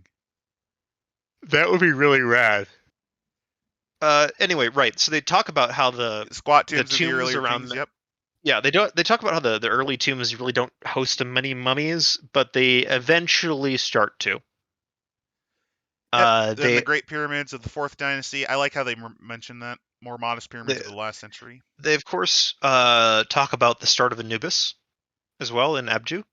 None of the tombs boarding into hedge house mummies, at least not at first. Yeah. When King Khufu forbade the sacrifice of human servants as attendants of the dead, they substituted crude, non-magical effigies. None were more surprised than Abju's faithful when the mummies woke up. So they talk about the fact that like they also talk about Abju being the home of the Arisen because that's where the oldest necropolis was. Yes, they also talk. I like this one too, where they talk about how several dozen were interred in one of these temple complexes, and mortals discovered about 15 of them, and then kept 13 of them as holy relics because they accidentally destroyed 2 of them. Also, mummies have started to take over the population and trying to rule the city, which I really like as a concept of this era, because it's far enough back that if you want to do shit like that, go ahead. It's all fun. Like, it's literally a Scorpion King. You know, you want to do that? Feel free. I got something stupider. Like you go full Devourer, go Bane Mummy crazy, and just create like Sea People's 1.0 out of the desert. You could definitely nomads. do that. They also do a lot of other stuff. They talk about Heronicopolis and El Kab, which is Nekhen and Nekeb. Yep. They talk about Heliopolis, which is the House of Ra. This is actually where the original. This is where Ra came from. This was the city. The Ra cult started. Yes. They also talk about The fact is that there are a lot of tombs around Nekeb. Yep, A Neked and lot. Nekeb. Which is where the vulture cult is from, which was very important in early Egypt. They then also talk about Naquata and a Nakata, few other yep. cities. Thebes as well. Yep. There's just a lot of lists of cities. Budo. We need to keep moving. Sorry, it's just this is so cool. It's really cool. As I said, this is why I was like, we're 22 pages in. I think we spent an hour and a half, almost an hour and a half on this. Well, we Like, talked it a is lot very about good. Egypt in general. So lands beyond. So there's Kush Yeah. or Sudan. At this time period, there was actually around the time of Egypt, or a little earlier, there was I forget if it was the Moreau civilization that actually was Yeah. fairly advanced in its own right, but then it actually suffered problems due to raids from Upper Egypt. Upper Egypt saw what was going on and went, nope. Well, Nope, no, nope, nope. they were starting to suffer from problems, the same problems that screwed over the Second Dynasty period. I believe it hit Kush harder. So the Moreau civilization declined, and northern Egypt basically people, absorbed it. yeah. If I'm remembering quickly. It's also fun to note that the term Medjay, if you've ever played Assassin's Creed Origins, fun game by the way, you are a Medjay. Well, this is where the term comes from. It basically means the archer. It's kind of weird, but Yep, the it's lands of Kush were known for their hunting culture because Kush, it had its own valley, it had its own river valley similar to Upper Egypt, but the fertility was a lot lower, so that's why the Medjay were normally, pastoral. Yes. In And fact, actually, this lifestyle made them very popular mercenaries, and yes, it's not Old Kingdom. This is a fact I know about Middle Kingdom Egypt. The Middle Kingdom most often employed Nubians as police officers in their cities. yes, they would. They would hire them to be basically cops, which is really funny when you consider modern America. It gets even funnier too because both, I believe, middle to a very limited degree, but it was mostly New Kingdom. Not only did that, but they also hired Israelites to be their police along the Levant and North and Upper Oh Egypt. my god! So if you really wanted to, I think it was like late. If you want to do like a really stupid late Middle Kingdom period, you could have a buddy cop movie between a Nubian and an Israelite around the time before Moses. That sounds amazing. I'm not gonna lie. Like that does sound really fun. Movie. One of them where you gotta stop the sea sea peoples. Oh my god! You've got to go out and arrest the sea peoples for disturbing the peace. Or alternatively, if you want to make it a very gonzo mummy game, the Arisen wakes up and takes over the Middle Kingdom's police department as the commissioner. That sounds really fun as a mummy game. That's the only thing mummies will do. Oh, anyway, they go on and talk about the Libya. They talk about the start of their interaction with like all these other places, such as the Mediterranean, Syria. Yeah, the Libyans as a whole were not really like they were there, but then there's the Sinai peoples, which were more noted. In fact, actually, one of the largest trading networks for bronze came from the Sinai, if I remember right. Yes. They also talk about the fact that's very interesting is that all ships are named after Syria in this era. Byblos ships, basically, that are ocean going. Yep, because that's where they get their ship sailing wood. Yes. They also talk about how the mummies in this period undergo a diaspora where they start moving out of here. And so some of them go into Byblos, some of them go into the Sinai. One of the most interesting things is a lot of them try to go to Punt. So here's which the is thing. A place where we don't know where it is. Yeah, that's the beautiful thing. We don't know exactly where Punt is. The most common thinking is it might have been the Horn of Africa. We're thinking it was around Somalia, like Ethiopia. Ethiopia, around there maybe. It might actually even be where the Swahili people were. We don't know. Yeah, we don't know. We do know that they sent them giraffes. So it might have been Kenya for all we know. We really don't know. We don't, because they just referred to all land south of Egypt as Punt. They just called it that, which is because on one hand, you're not going to go there that often. Yeah, on one hand, it's incredibly useful because we just kind of know what area they're talking about. On the other hand, it's incredibly infuriating for archaeologists because they want to find Punt itself. You know, they want to find this place Given it to had do. palm trees and gemstones, my thinking is it's very likely the Swahili coast or possibly the Horn of Africa because My guess is the Horn of Africa. Personally, it would make the most sense. they also mentioned Kiangir or Mesopotamia, the land Yeah, of civilized kings. officially, Kemet has no rivals, and King Unas is the rightful monarch of the old world. All who sail upon his waters and all who live upon his lands, which is the world. So you are all under him. They talk about the fact that the Arisen remember that, oh yeah, this is the place that had the fucking wizards that beat the shit out The of us. demon sorcerers of the eastern cities.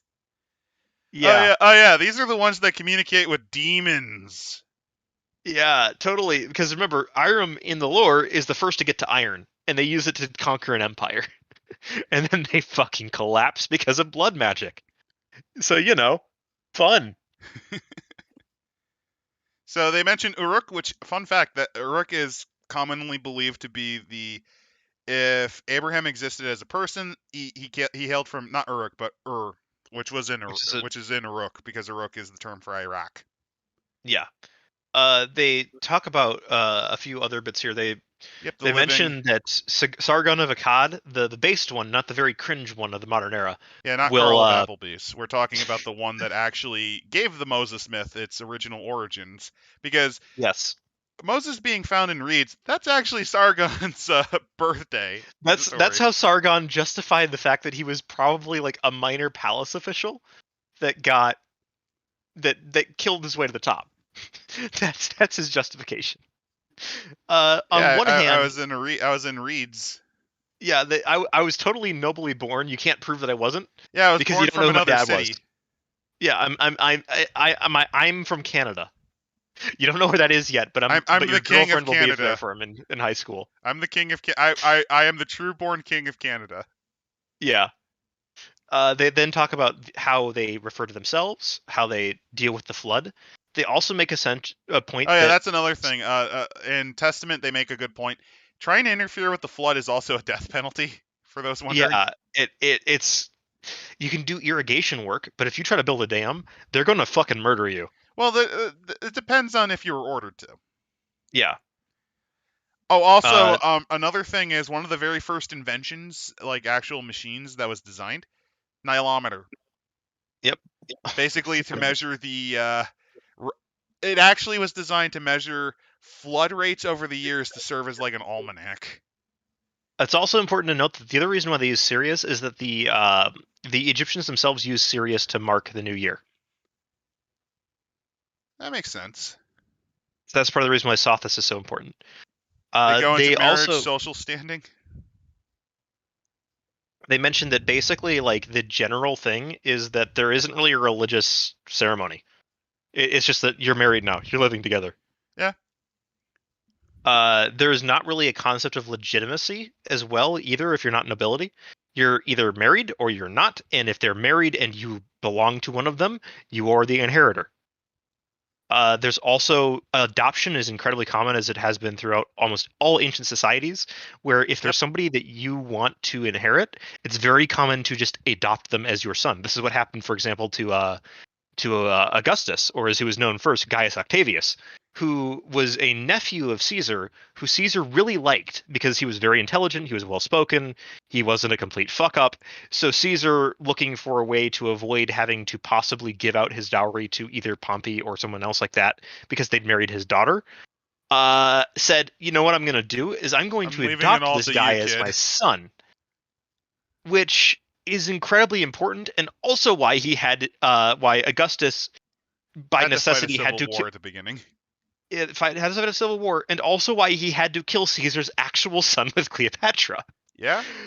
'Cause- because that was a competing claim, um, and also because it would be used possibly to separate Egypt from the rest of the empire, and he just could not have that, and part of why he fought a civil war in the first place. Yep. They go on to social rights too, gender-wise. They also mention that like if you're a female arisen at this point, you're not supposed to be carrying weapons as a woman. You're allowed to, I Woman, believe, carry archery, like bows, and that's about it. yes. They also mention that like you cannot be wielding a blade. It's just part of the ritual culture of the era. What about a giant club? Can You I at could least use use that, long yes. Yeah, weapons? you can beat people to death with a club. Yes. All is right in the world, at the very least. Yeah, if you want to have your giant cave woman that beats men over the head and drags them back to the cave for snoo snoo, you can definitely do that. Thank It's you. also Standing legally as well. marriage at this time. Yep, so social standing. Civic slavery is a punishment levied for crimes. And fun. Do you want to know the funnest thing about slavery, by the way?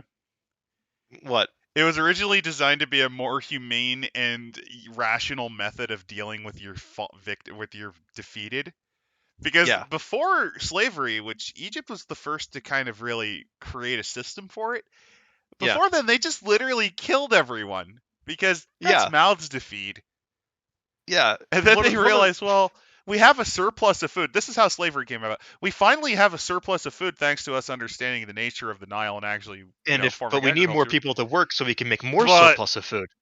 yeah, so why not, instead of killing them all, we just have them as slaves for a certain amount of time. It's also important to note that slavery in this period is actually kind of informal in a weird way. It's Like, informal, but it's really fucked up that slavery was originally a step away from just straight up freaking genocide. it's not a surprise, but like it makes sense that like It's something it- people forget. yeah, it's also important to note that like slavery at this time is not genetic. It's not hereditary. It's not anything like that. It's literally like you are a slave, but you can still be got your ass married. kicked in a war. Yeah, you can still be married to a free woman, for example. And even and the then, cons- there's a contract where you usually are let go before you die. yeah, this is actually also how a lot of West African slavery worked at the time, where it's literally like we come to your village and we say you're a slave now for 5 years, or we'll beat the shit out of you, and you're like, okay, you go and you be a slave for 5 years, and then they send you back home. That used to be how it was, and then the Portuguese are like, yeah, sure, we'll buy those slaves from you, and it's like, oh yeah, you're gonna send us back in 5 years, right? Right? Nope. Well, maybe, and then they show them the sugar plantations. Yeah, if you survive 5 years, If you of survive this, 5 years here, sure. And then the guy survives 5 years and like, no, you're going no, back. To no, the that's like plantation. wow, we expected you to actually die like 98%. Oh wow, you're still alive? Yeah, you're still alive. Well, fuck. Well, we're Back to the we're not fields with getting you. a frickin' boat to send you back. Screw Yeah, like that. there's like just one of you. Come on. Oh god.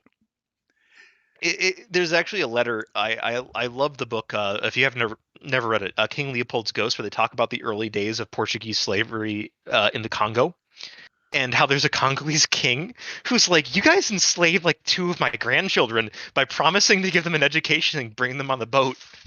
I've never seen them again. Like where are they? What the fuck did you do? And I like the idea of the Portuguese, like, wait, we did what? We did what? What did we do? Oh yeah, we just got these two guys in this boat, and they happen to be Africans. So we're like, yeah, they're slaves, aren't they? We can't understand what they're talking about. So, anyway, social standing, because otherwise, Otherwise, we're gonna get diverted over. we're But way yeah, in they the talk about weeds. It's fine. scribes, which are the very distinctive social class. Very important. Magi are an ethnic group at this point. They're basically soldiers, Medjay are soldiers and police as well. police. Actually, they mention they come from the foreign land.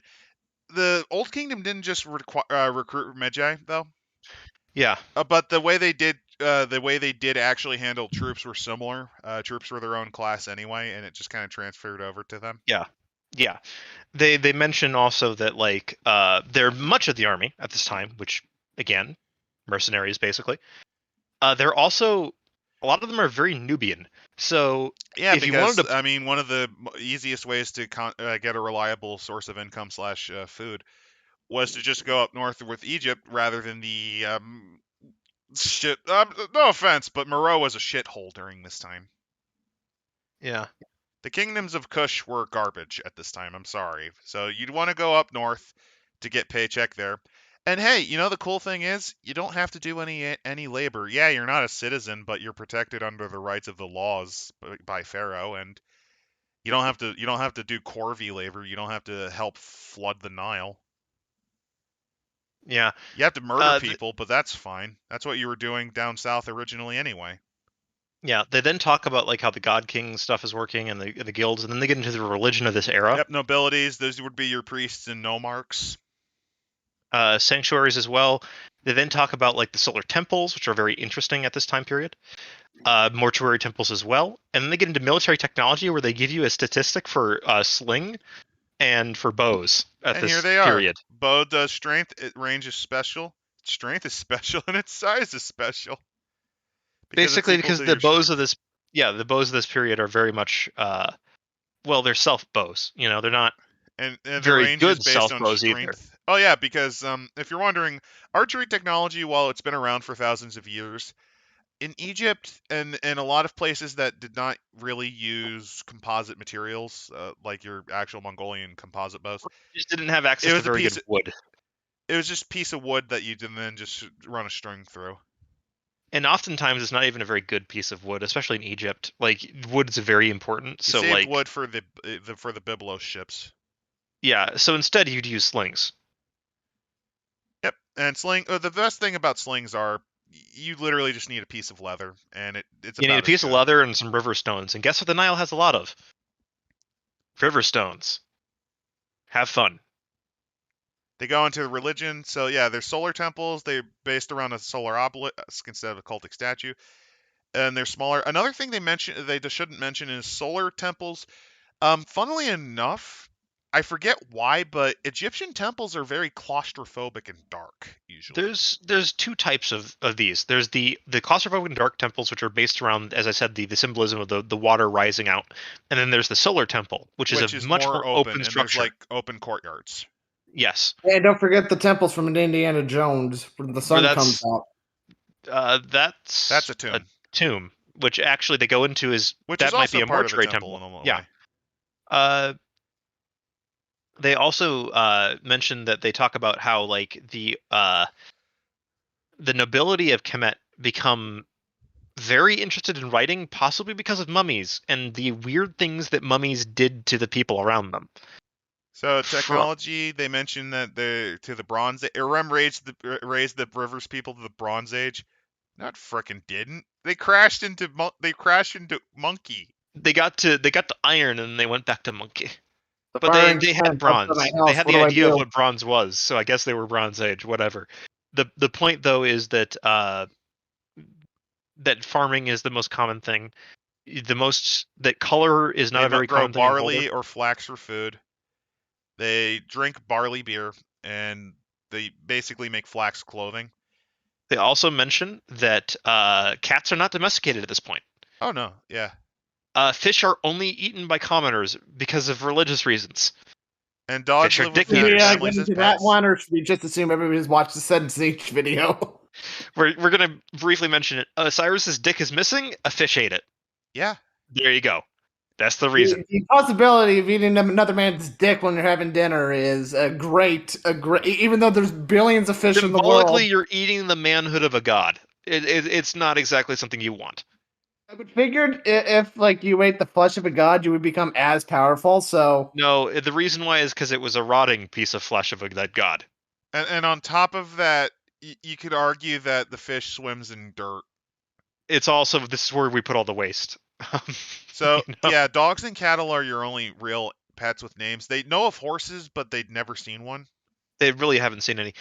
Cats are basically regarded as magical animals that keep the rats away, so they're basically kind And of wolves and worshipped. jackals are much hated. They're very feared. Yes. And crocodiles and hippopotami, yeah, those are Are legendary dangerous animals. Like, oh my I'm fucking I'm god. just envisioning a mummy getting into a death match with a fucking hippo, and it's great. That sounds amazing. I would 100% want to roll that as like a hippo shifter versus a hippo shifter versus a mummy. Fight round one. Dun, dun, Fight. dun, dun, dun, Dun, dun, dun, dun, dun, dun, dun, dun. dun, dun, dun, dun. That'd be so much fun. But yeah, they also mention that there is the Shah, which is the animal of Set. The Shah? On the next page, I they am mentioned that not there are very smart. Oh yeah, there we under go. Oh, Sutet. Oh yeah. yes. So they mention that it's very weird, and the priests think that there's commands that can make them do it, but the reason are being sought out by these. So they then talk about also the living world and then the underworld. Yeah, here we go. Remorse evidence of the existence, blah blah blah. We're all ghost well. So yeah, they talk about the dead. Yeah. Anpu cannot be defeated by the Deathless, but only acts against them they attempt to pervert the cycle of life and death so radically that it would harm Kemet society. And this is Anubis, Anpu. Yeah. And they talk a lot more about him in Mummy the Curse, but basically to remember this is that regaining memory provokes second lost. So provokes losing your power. So the more you remember, the weaker you get. They also, And of they only course, act talk against them about if they attempt to. If you try to cheat the game as an Arisen, Anubis this comes to motherfucker kick comes your after shit you. in. Yeah, and take your memories of the Duat away from you. They of course talk about certain So cultists. Anubis might go after you if you destroy too many relics. Yes. More accurately, he might go after you if you keep dying all the fucking time and trying to come back. God damn it, you're supposed to stay dead.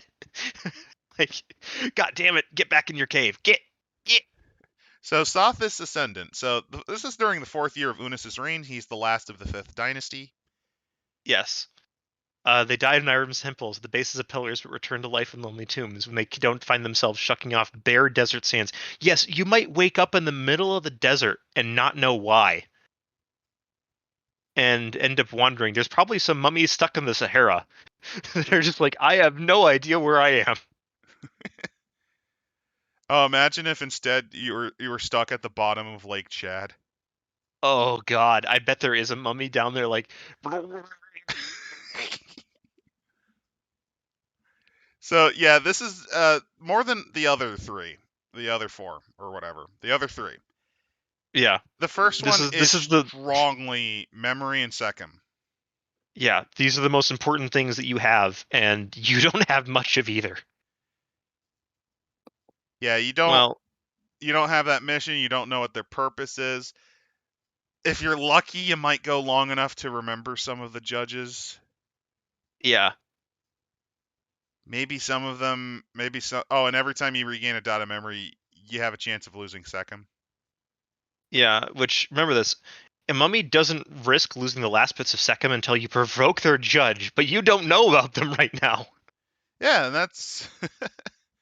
Oh, and don't forget the Bane's race first. So you could imagine the mummy stuck in Lake Chad, right? Yeah. And they wake up and they see another figure eating their feet underwater.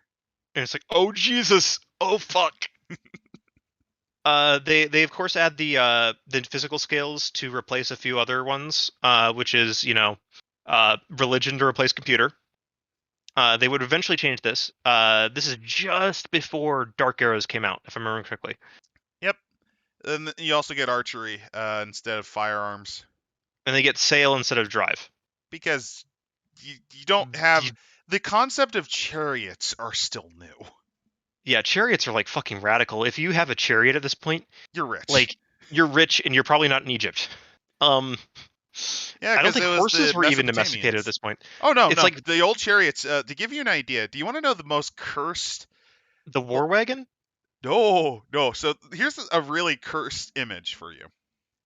Okay. Imagine Okay. imagine kind of a war wagon, but not. It's like a chariot, but not. Where you have 3 guys. You have the driver, you have the spearman, and you have the archer. And they're being pulled by a quartet of proud onagers. Oh yeah, Donkeys. yeah. They used donkeys. The war cart. Yeah, the war carts. I remember this. So yeah. chariots back in the day didn't even use horses because the people who domesticated the horses were the Proto-Indo-Europeans. So the Middle East did not actually deal with horses until the Hittites came to kick their shit in. Or the Unumanda. So you have donkey chariots instead. I know. That's amazing, by the way. They mentioned, by the way, that like the most people that you're gonna find are farmers, maybe a local elder. Yeah, figures occasionally of viziers of the Great House, yeah, you're not gonna run into him, maybe. You might not run into these guys. However, they note that like there's not a lot of histories for these people, so we're just gonna make some up. You know, here you go. Messendekarek, hate in the night. Yeah, this is a Bane mummy that you might end up with. Queen of Kemet You and will become mother of the the secret heir. anti-pharaoh that consumes the gods, starting with the old deathless underseers. So that's what he wants to do. Ramos, Lord of Waset. Then they talk about Unas Unas. himself. Yes, I love this, by the way. Yeah, he never prepared for ruling. Yeah. He never felt so alive as when he felt the wet blood of a gazelle or an enemy captive on his hands. Yeah, he was. Remember, this is the man who on his death wall had like him murdering and eating gods. So they mention that he sees arisen as the manifestation of deities. So therefore, he must eat them. And if the magic worked, it didn't bring him back in this age. Yet when they rediscovered his tomb, his body was gone. Also, Una sees an opportunity to sidestep political complexities completely. All he needs to do is never die. Yeah, genius. But yes, they talk about how you wake up here and a bunch of like the story seeds. This is more important if you're running through this. Then they talk about the Shah or the Sutek beasts. Well, they talk about the phases. So first is the big flood of dead. Yep, everybody's waking up. Oh fuck. And they remember nothing of Irem. A memory one, they could speak and read Imramite language, and after a few moments, Kemetic, because it's close enough. Yeah, it's very close. It's also weird because the idea is like you're gonna look at the they don't know who you are, so you obviously can't be from here. So they're gonna get the local authorities to be like, you know this guy? Like, what's happening? And better yet, you're not only you also have they're highly suggestible. So you might have a mummy who doesn't know that they're a mummy, and it's like, yes, you look like my great because there's like some demented old man in the middle of the village, and it's like, yeah, you're my grandson. And you're like, okay. Yeah, I can work with it. And the other villagers are like kind of terrified because what the fuck is this monster thing that's living with this crazy? Well, no, they're terrified because remember, crazy old man, I don't know, Katenu's fucking grandson got killed by a Nile crocodile a year and a half ago. He got killed by a hippo 3 years ago. Who's this guy? And then unironic, you accidentally start a cult because the grandson who has returned. Yeah, like you can do games like that. If you want to play this as a comedy, you could do it really easily in this time period, and it'd be pretty funny actually. Or you can do it like Apocalypto, where everything's falling to shit because the Fifth Dynasty is very much everything's falling to shit. They also talk about. Jokes, but I know jack shit about Egyptian history. All I'm hearing right now is everything's going to shit right now. Yeah, that happens. That's in the Fifth Dynasty in a nutshell. That's the Fifth Dynasty in a nutshell. At least the end of it. It's not completely falling to shit. You know how Qing China, like how the Opium Wars. That's kind of where it's at. It's like before the Xinhai Revolution. They're on the cart in the Monty Python sketch of Bring Out Your Dead. I'm still happy. He's not that bad off, but like, I'll give it a few minutes. He'll die. To use a character, he's like great cooking guru Jack Scalfani after his third stroke, where he doesn't have use of the arm and leg, but he's still kind of moving and doing things. That's Fifth Dynasty Egypt. They then go into the minions of Sutek, the Shah. Yep, the beasts, enemies, and secrets. This is when you get your ass destroyed by Bane mummies. By Bane mummies and by other monsters, and possibly by cultists. Yep, because remember, you throw tantrums over Osiris not being venerated that much. Yeah, you're basically fighting the cult of Amun, not Amun, Re. You're fighting the sun god cult because you're fighting the priesthood of Ra. They who have brought this dynasty into power. Yeah. And they are not alone. They might have mage powers. They might, if not that, they have communion with creatures beyond your mortal ken. Do you wish to face the fucking heralds of the sun? Are you ready to fight the bull gods? Remember those guys Oh from god, oh god. Okay, so I'm envisioning this. Like you're trying to make it so that Azar is the chief again, right? yeah, And the priest goes full bull man on you, and you just realize, Apis oh bull. shit. Oh shit, yeah. Apis bullmen. Oh my god, that would be so cool. Like Mummy versus the Bullman. From Grugmage, yeah. Well, no, okay, so for those wondering, we did War Against the Pure way back when we talked about the shit show that was Changing Changing Breeds. Breeds. And we talked And about how the bull shifters in that were really, really cool. Well, they brought them into Grugmage, as mentioned. a little bit. So here's some stupid things you can do. You can use the bull mages, or maybe they're not actually the priests, but they're servants to the priests. Because why not? Can't you envision like a priest going, "Get him, guards," and the guards just go full Turned Minotaur? into. Yeah, like that'd be pretty rad. I mean, we do have Crete is still around in the The Minoan Minoan civilization. civilization's still around, yeah.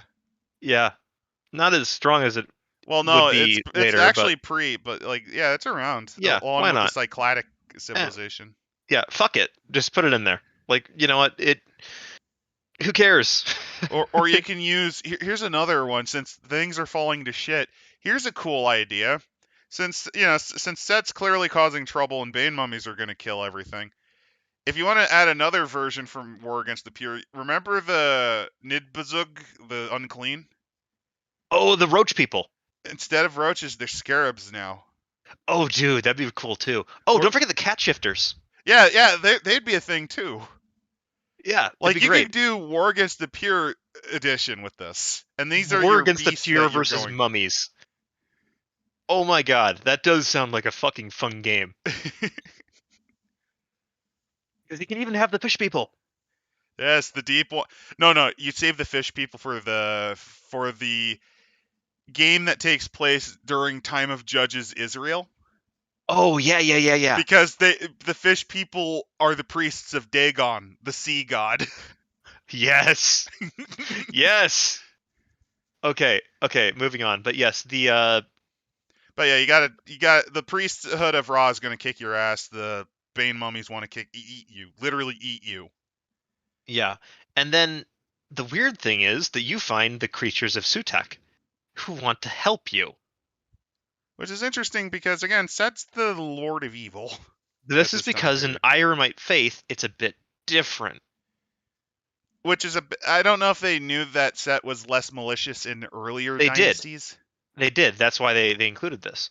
Well, you So have to understand too, Adam. This is World of Darkness, where everything is not as it appears. So they could really change the story to wherever they want. Where Set was actually a good boy that did nothing wrong. Is what you Well, have to here's the understand. thing: if this was Old White Wolf, I bring you to Demon, Old Demon. I bring you to Demon, or I bring you to Vampire the Masquerade, where Set is a antediluvian. Yeah. That's fun.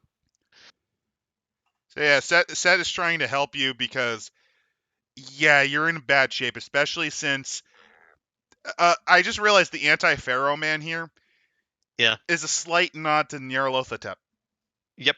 because They include a in lot of like little. Lovecraftian lore, Nyarlathotep was, in the words, a pharaoh whose name was consigned to the dust of history, removed in all references, and also allegedly the man who brought the there's this prison in Haunter in the Dark, which has this like communing with creatures from beyond Beyond time chaos. and space. That's Well, kind of what the Duat and the Judges and the Devourer are. but you could There's a use lot that. of I forget the name of the stupid gem, the prism from Haunter in yeah, the Dark. But what it did is it called forth a being from shadows, from chaos, that would give you knowledge in exchange for wanting things from you. Usually human flesh and blood. yeah, It would basically eat and bore holes in you or in your sacrifices. So you could totally do Mesenkidera as the Black Pharaoh. Because yeah. that's what he was titled in that one. The Black Pharaoh who summons Anyway, avatars of the Devourer. Anyway, the reason why they're talking about with the Irem, these things are weird created beasts that are made out of dead mummified human flesh that have been shaped into bestial effigies. Their eyes are amulets, their joints are threaded by gold wire, and they've been given simulated intelligence by scrolls thrust down their throats. That's Oh, I just realized something. yeah. Is it possible the God Machine was an mistake of Irem as well? It's possible. They don't mention anything like that. It's But I mean, possible. the construction of these creatures gives strong demon vibes to me. That's the fun bit about this sort of era. You can do a lot of things like that. It's also important to note that they talk about here is that the Shah are the ones that lead them to the Arisen, and they also have the ability to shape change into red-haired men and women. Which, remember, that's what Set looks like. Set is of the red hair. So gingers, yes, by Egyptian faith, gingers are evil. Yep. So anyway, phase 3, Cyrus's harvest. Yeah, this is when the mummies try to take over the world. Yeah, because why not? Why not? Why not So recreate Irem from what you remember? Also because the Devourer is taking over the Egyptian pharaohhood through Unas. So this kind of leads to a nod to the intermediate period where there was massive instability in like rival pharaohs, from what I remember. Oh, also that there's a bunch of different priests that have found magic now and are duking it out. Which makes sense. The different temple gods, while they are all part of the same pantheon, priests always look out for their god first and their power first as a result. Yeah, they kind of also they stat out the Shah. They're fucking dangerous. Oh yeah, here you go. Strength 4, their stats are 4. Their skills are 4. That's pretty impressive. Good willpower, good initiative, very fast. Good size. That means they do a lot of damage. 8. 6 they have lethal a dice pool with a bite. Dice pool of 14. Well, that's because of this is old world darkness system. They'd have a 6 lethal base damage bite if you converted this over, and a dice pool of 8 to roll to hit you with, which is pretty good. Yeah, and they have poison, good amount of health, special And abilities. then they have a bunch of fun stuff. They can see that you're a mummy. They may teach you an utterance, which is really cool.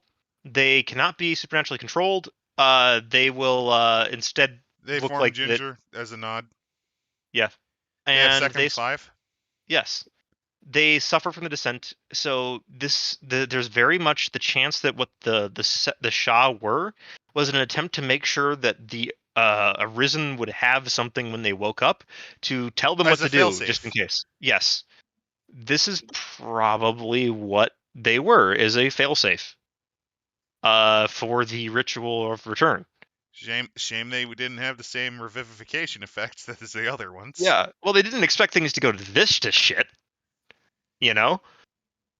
Speaking of which, the city alliances, so you actually get to see a full-on civil war, which is in this case Caused probably by you. take. Yeah, this is Onyx Path's take on how the 6th dynasty came into power. Which, again, I'm not too mad about this because this is 2000. This is Bronze Age, where the concept of iron as the star metal is Not only that, but like if you wanted to, this far back, if you want to throw mummies into it, I'm like, fuck it, go for it. Like with Alexander, it's disappointing and kind of annoying.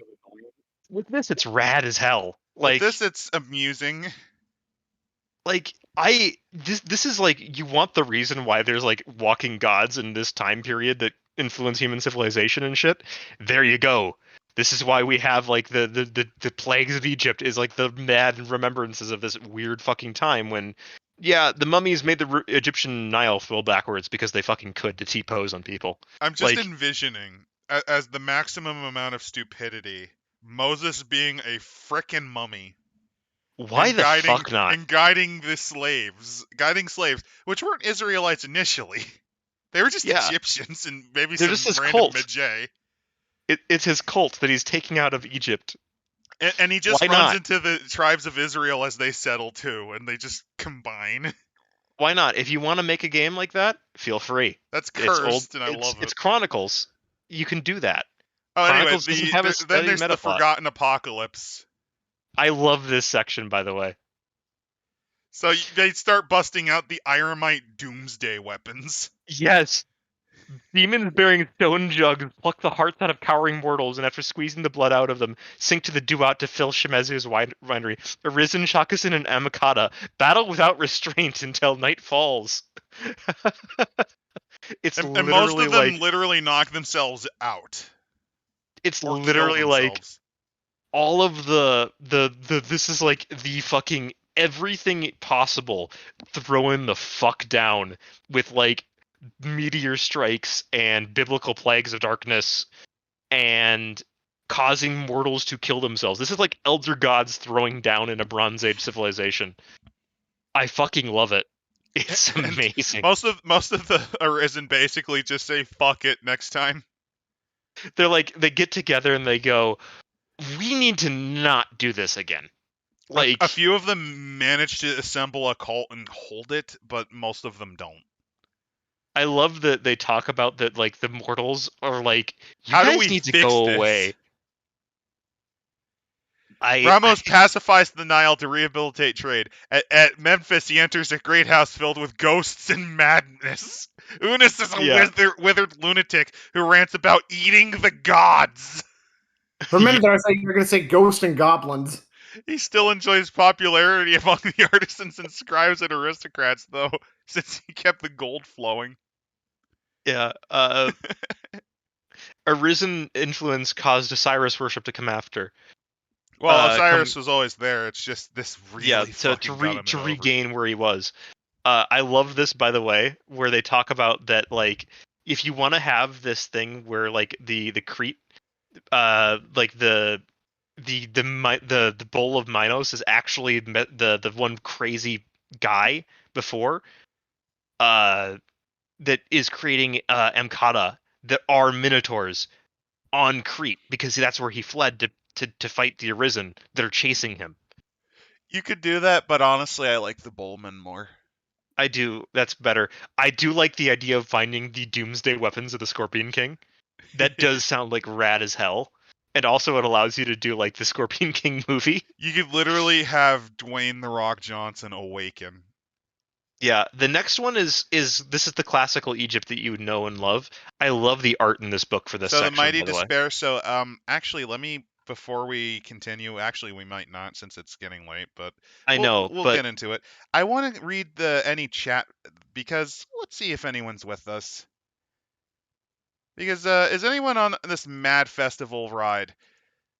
Yeah, whatever. 2 hours talking about 20 pages. Just got home in time from getting dinner. A cult that wakes their mummy to take revenge on Ian Nasser of the era. Yeah. Being a mummy sounds like being a manager having to either deal with Karens who don't get it or upper management who expect inane orders. Yeah, that's Mummy in a nutshell. Yeah, that's one way to look at it. A cult in the 60s that's just a hippie commune when the mummy awakens. They just give him a bong. Well, you could. That probably wouldn't be the initial cult, but the mummy could choose to just take them. The mummies, they're like, yeah, we got to do what we need to do. Elijah versus mummies. Let's go. That's pretty great. First baseball game of history. Is this first or second edition? This is second edition Mummy. This is first, actually. Oh, first edition Mummy? Yeah, okay. This is first edition Mummy, but it's easily portable over. Yep. Yes. No, it's not second. Okay. Waking up and seeing that massive river you like's now a desert and the Nile isn't as big as it used to be. Mummies did it each time they get woken up because the desert got worse and worse each time they woke up. Oof. 30% too small. It's amazing what you can do with some simple math. Come for the RPG review, stay for the historical anecdote. Habsburg, we'll keep our bloodlines pure. Egyptians, hold my hict. Makes me wonder if Moses was a mage. No, he was like a Levite priest plus level 10 cleric. Levite priest or something like that. How do you kill a god with grand intoxicating innocence? You can't really kill a god. They just fade once you stop believing. Yeah. Mummy gets into a fight with a crocodile and halfway through a hippo kills it and it's a fight against the hippo. Sounds more like the god machine was created by mummies or their civilization is just running. That's a possibility. Like if you wanted to run it as that, like the ancient Bronze Age civilizations accidentally created the god machine, that's a thing actually explored in Demon, or that the God Machine created Bronze Age civilization to create more of itself, which is also fun. So, Chapter 2, The Mighty Despair, and this will be the other one we'll cover, because I want to save the second half for later, I think, because it's getting there. Yeah, this is a fun book, and this is the sort of the book that I think that gave them the idea that Dark Ages could work to some And degree. this is right on the butt end of first edition New Yes, World. which is the same thing with Dark Eras. Technically, second edition started in 2013 with Demon, but they'd Took a while already for the released others. Mummy, so they just kept running with it because they didn't want to release the second edition of Mummy like a year after they'd released the first. It would kill this. It would kill it if they did. It would kill it. It would be really confusing. It would just not work out very well. So Mummy got its full run under the old system with some slight tweaks. Basically, it's a 1.5 book, sort of similar to how Mortal Remains works. So they go into detail about how the pharaohs were at this time. This one's probably more familiar to you guys. I'm actually a little less knowledgeable here, just because this is classical Egypt. This is Middle and New Kingdom Egypt. Yeah, I think this is New Kingdom actually. Might be New Kingdom. Yeah. I also want to note what's quite interesting here is that the intro fiction talks about how the pharaoh is listening to a scribe who, after the absolute shit show of the previous Sothic turn, the Egyptians wrote that shit down. That which they would. They honestly would. The time of the bright star Sirius has come. Do you know what that means? Daju's swallowed heart. It means it marks a new cycle for the Nile. True, responded Pharaoh, but the royal astrologers and priests tell me that it marks a time when the living god sent back from the Duat will rise. They will all come at once, and the earth will struggle to hold their power. They will rise here, and in Israel, Phoenicia, Assyria, Babylon, and even to the ends of the earth.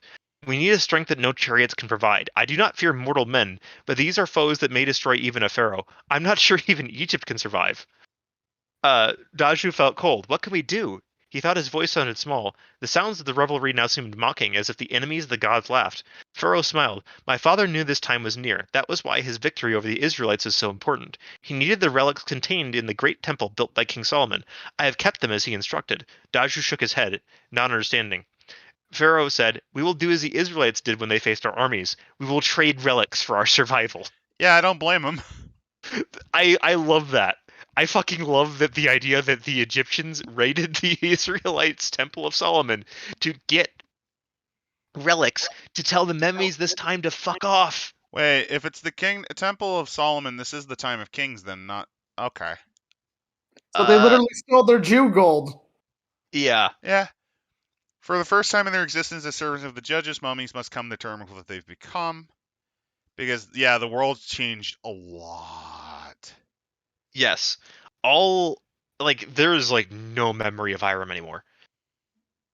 In Egypt is the most powerful, but the mummies can't really see how far... The mummies can see how far it fucking fell. This is just 200 years after the Bronze Age collapse. Nobody's looking very good. I'll say on top of that, the other ones are terrible. Babylon's basically nothing like the original Bronze Age Babylon. This is the second Babylon, by the way. Yep. This is Neo-Babylon. The Assyrians are... Oh, God, the Assyrians. The first people that specialized in industrialized genocide. Yeah. Oh, they the also best part about the Assyrians, though, is that you want to know why they did the widespread genocide? It's really fun and stupid. To control the trade routes. Yeah, they need to get that amber. That's the only reason they did it. It wasn't. They also needed to get that amber and shit. It's pretty great. So, yeah, this is reflecting on how terrible things were, because this is New Kingdom Egypt. This is mostly recovered from the time of the Sea People and just regaining back Lower Egypt. So, the 10th century BC, we don't know a ton because Bronze Age collapse really screwed things over. Yeah, they even talk about how the tin starts. This is the start of the Iron Age in many places. Because at this point, Egypt. tin was so hard to find, they just were like, you know what, screw it. Let's figure out how to get our kilns hot enough to cook iron. Yeah, fuck it, we're going for this. They also talk about the island of Dilmun. We don't know where that is. Yeah, we don't know. It's sort of like Punt. We know it's in a general area, but we don't know what it is, and there's about 3 or 4 different candidates for what it could be. Oh, and in This this could period of be time, we actually have the Indo-European peoples we kind of know to some degree. I mean, yes, the Greeks, the for Greeks, example. the Mycenaeans are there, or at least the predecessors, the Dorics, are there.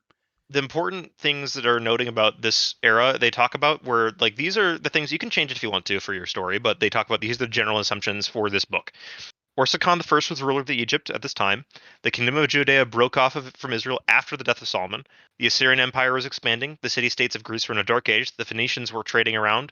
The Minoans are gone, and the Etruscans have established themselves in what is now Italy. Etruscans are an interesting lot, by the way, for those wondering.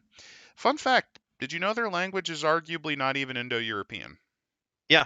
It's a weird. They're a weird people. Like when we look In into their fact, like the only documented remnants that we found of their language outside of Italy, at least the Tyrsenian language, I believe was in Turkey. yeah, we're not sure if they were like Anatolian migrants during the Bronze Age collapse, which is very possible. And here's the It, most fucked up thing of all. Do you want to know that Etruscan still lives on in a few words of ours? The it word does. arena. Arena is from Etruscan. Yes, it is. How do you know all this nerd shit? I looked Because up it's Etruscan. fun. Also, they talk now that the Greeks, if you want to use the Greek names here, Now you can, thank God. now you probably should. So yeah, Minoans are basically might- dead. The Bullmen are screaming. Bullman forever cucked. Bullmen forever screaming. We could go further into this. So yeah, life in this time is pretty bad. They also talk about how like there is still maybe some megafauna up in Siberia. Like there might be 1 or 2 mammoths left. We've got the Wrangel Island mammoths for sure. Of this era. Yeah, what didn't we find out like technically gladiators fought as the last of the Wrangel mammoths died?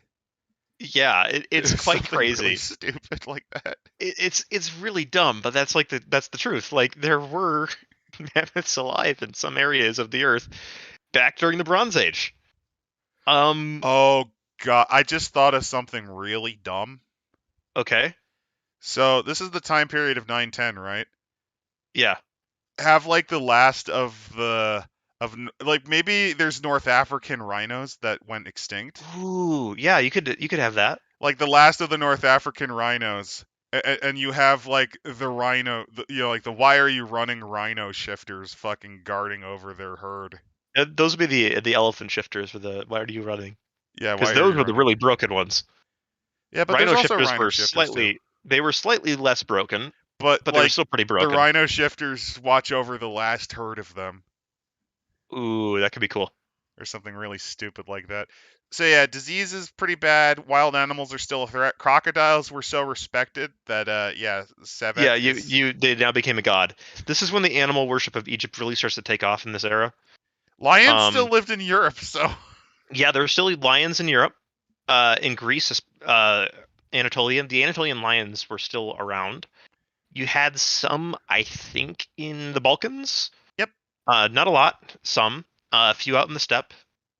You definitely have them in Iran and all the way into India. And they were in have Mesopotamia. roads now. Yeah, Banditry's a there's problem, roads. Oxen and mules are around. There Horses are are too rideable now. horses, but they're really valuable, and not a lot of people ride them. They're mostly used either for herding or for military reasons. Or for mostly for chariots. Mostly for chariots or just for nobility. Yeah. I think that all these sections were written by different people, but I think that's okay. Because none of these other sections have. So the Arisen turn is they don't have any purpose, and this is kind of the first time it actually really matters. Because it's like, oh shit! Like all of our cults remember the last time we woke up, right? Yeah. Well, not only that, we have cults. Yeah, we have organized cults. Because the they Duats have woken us up at least a few times, probably. They might have woken us up once or twice. But I mean, I think they should remember at least they've been woken up before for something. Yeah, they've woken up once before at least. But yeah, and also it's like the rules of mummy are in place. This is the first time they don't know what the fuck to do. Yeah. So Because a mummy every might other wake time they and had to do something. I love this. A mummy might wake up and find out that they've got a bunch of people around having a fucking party around them, right? And because they have just woken up and they have no memory, they're like, "This is an intruder. It must be destroyed." So they can like slaughter a village. Yeah. Of their cults. Some of these are kind of interesting, where they talk about like the cults do know that mummies are want to meet with other mummies. So this is when the guilds get really going, which are the super groups for mummy. Sort of like how covenants are, but it's related to sort of what you did before the descent. The other bit is that there might be some mummies that are up in say like Bronze Age Scandinavia, because you got taken there by your cult for whatever reason. Or alternatively, I'm just envisioning something really stupid like these not even Germanics, because the Germanics weren't a thing. I think the Celts were up in yeah, the corded Ukraine. wear culture or some shit. The corded wear culture looked at your corpse and was like, "We're gonna collect this and just like pass it around." Imagine just being a trade good, like a weird trade good, alongside your jars, just random barbarian tribesmen, until you wake up somewhere in frickin' Finland. God, imagine how confusing that would be. So anyway, geography, Fertile Crescent's still very important. Egypt is still very important, but also into play. While they're pretty much dead, the remnants of the Hittite peoples are still around, such the as Neo-Hittites, Urartu. yes. The Neo-Hittites, the Urartu, Hadean culture. They've got a nice little map here where they're showing kind of what everything looks like at this era.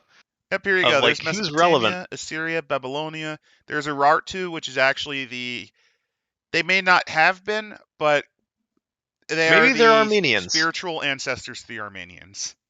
The only time in world history where they're relevant. And also the Phoenicians, who are just starting to settle around everywhere in the Mediterranean. Yeah. Also, the Phoenicians, who, for those of you curious, yes, they did sacrifice children. That's one of the reasons why the Bible has the whole thing about we don't sacrifice our kids, because that's what the Phoenicians do, and they're weird, and we don't like them. Now, the thing is, it depended on the god and it depended on the situation, but most of the time it was done in the Incan way, where we tried every other sacrifice and things are still bad. Yeah, sacrifice it's like, this is the worst. This is the worst thing we have to do. All of the noble families have to sacrifice a kid. Unless you're dealing with Balmelkart, who eventually became Moloch, who was much more okay with taking children whenever. Yeah, that was there were a few specific gods, and I believe Melkart or Moloch was known for his human sacrifices. And that's amazing, because he's also the Lord of Wealth as well as the dead. Yeah, well, that makes sense, right? Yeah. You're giving the most youngest of you to the god of the dead. Like, it's the ultimate sacrifice. So Egypt, they go into details. Here's some fluff about it.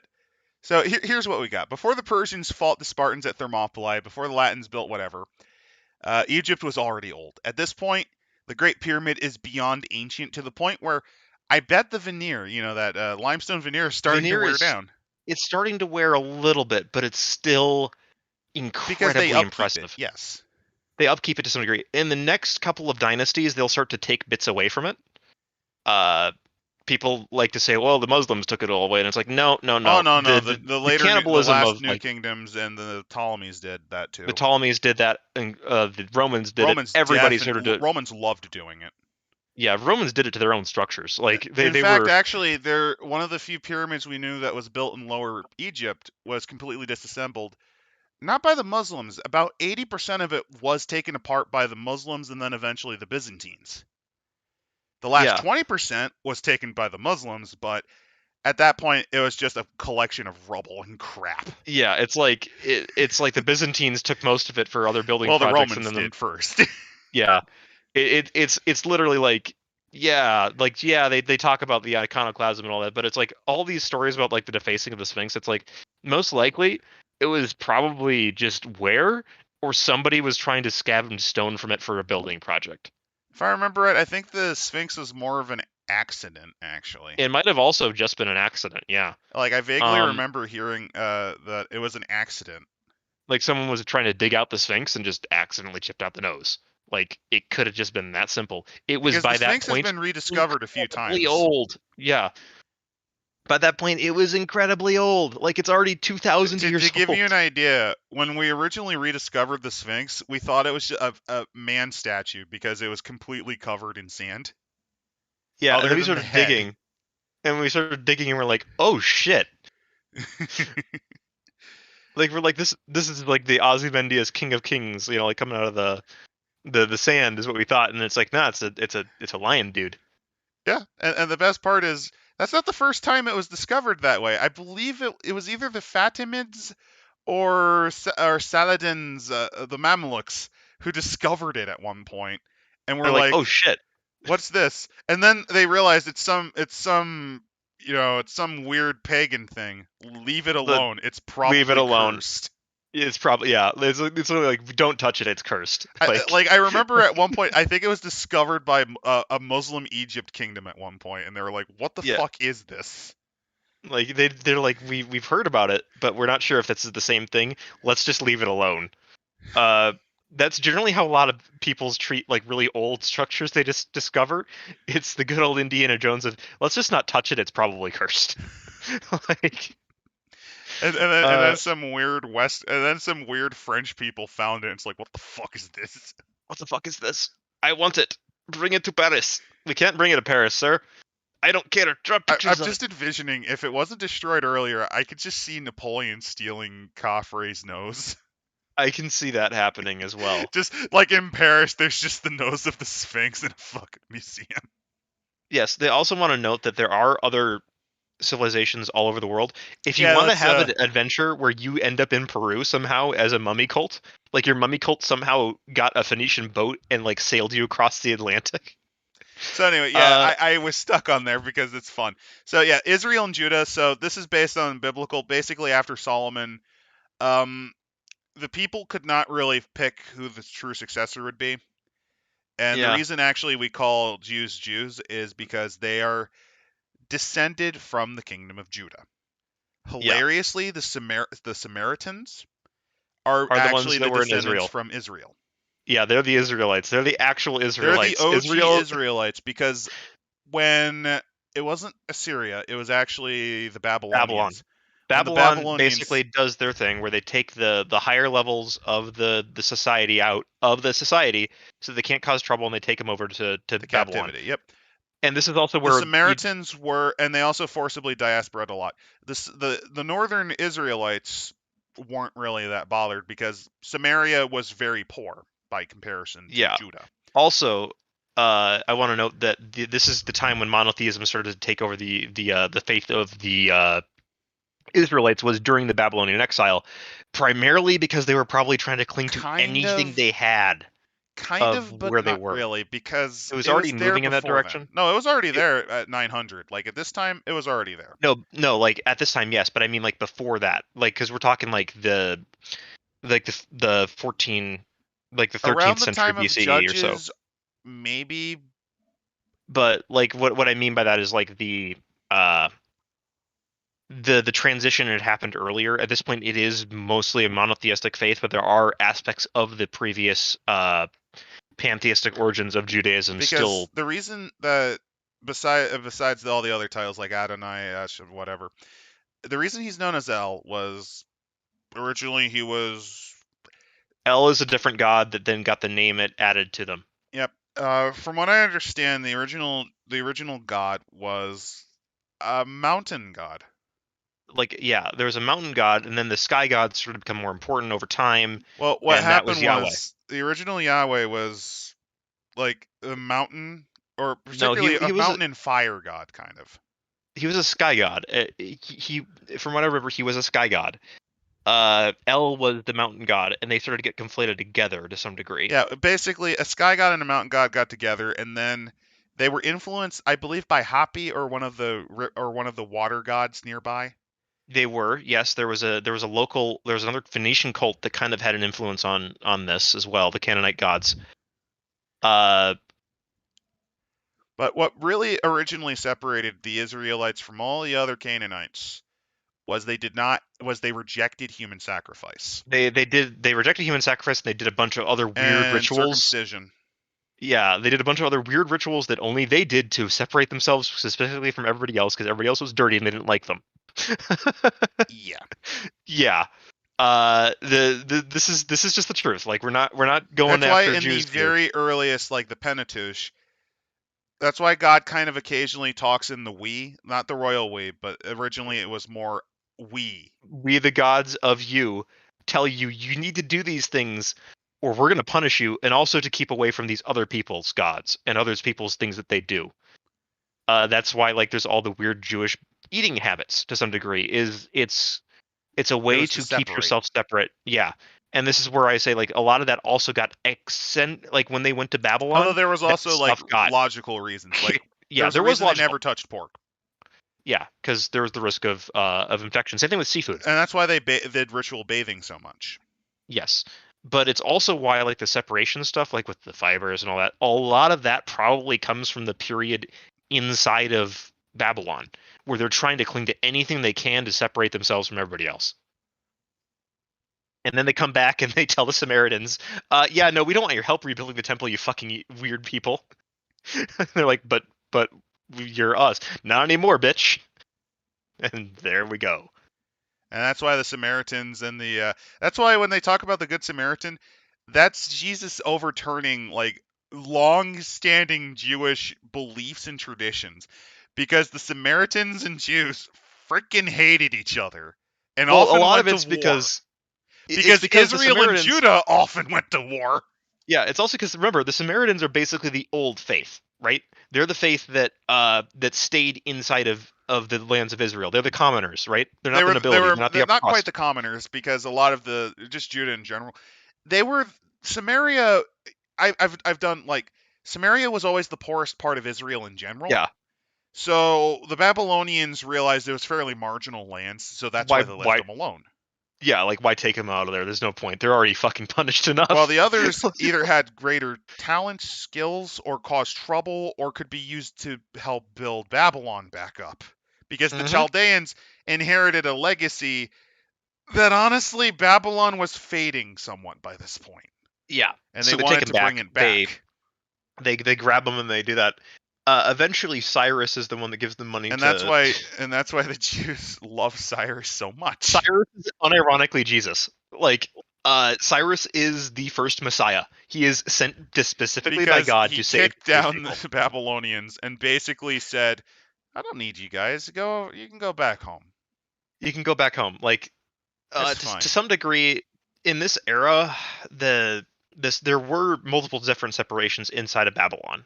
By the way, like the Babylonians beat the shit out of everybody around them. It's just part of the nature of the area. Yeah, that's how the Mesopotamian kingdoms worked. Yeah. Yeah, we'd break into your temple to steal your god, so that you can't make a new king, and therefore you have to listen to us, who will make your king. And isn't that convenient that your god likes it here more, and is telling our priests that yeah, our king should be your king. Yeah, that's how it worked. I'm dead serious. That's how they do this. Oh, by the way, the Treasures of Solomon. So if you really wanted to, when the mummies wake up, you could literally be like, "Here's the Ark of the Covenant." Open it up and close your eyes, and just Raiders of the Lost Ark, the mummies. Yeah, there's a lot of fun stuff like this. They go into Israel. Like honestly, I'm very tempted to do part 2 of Testament after this, just because of that.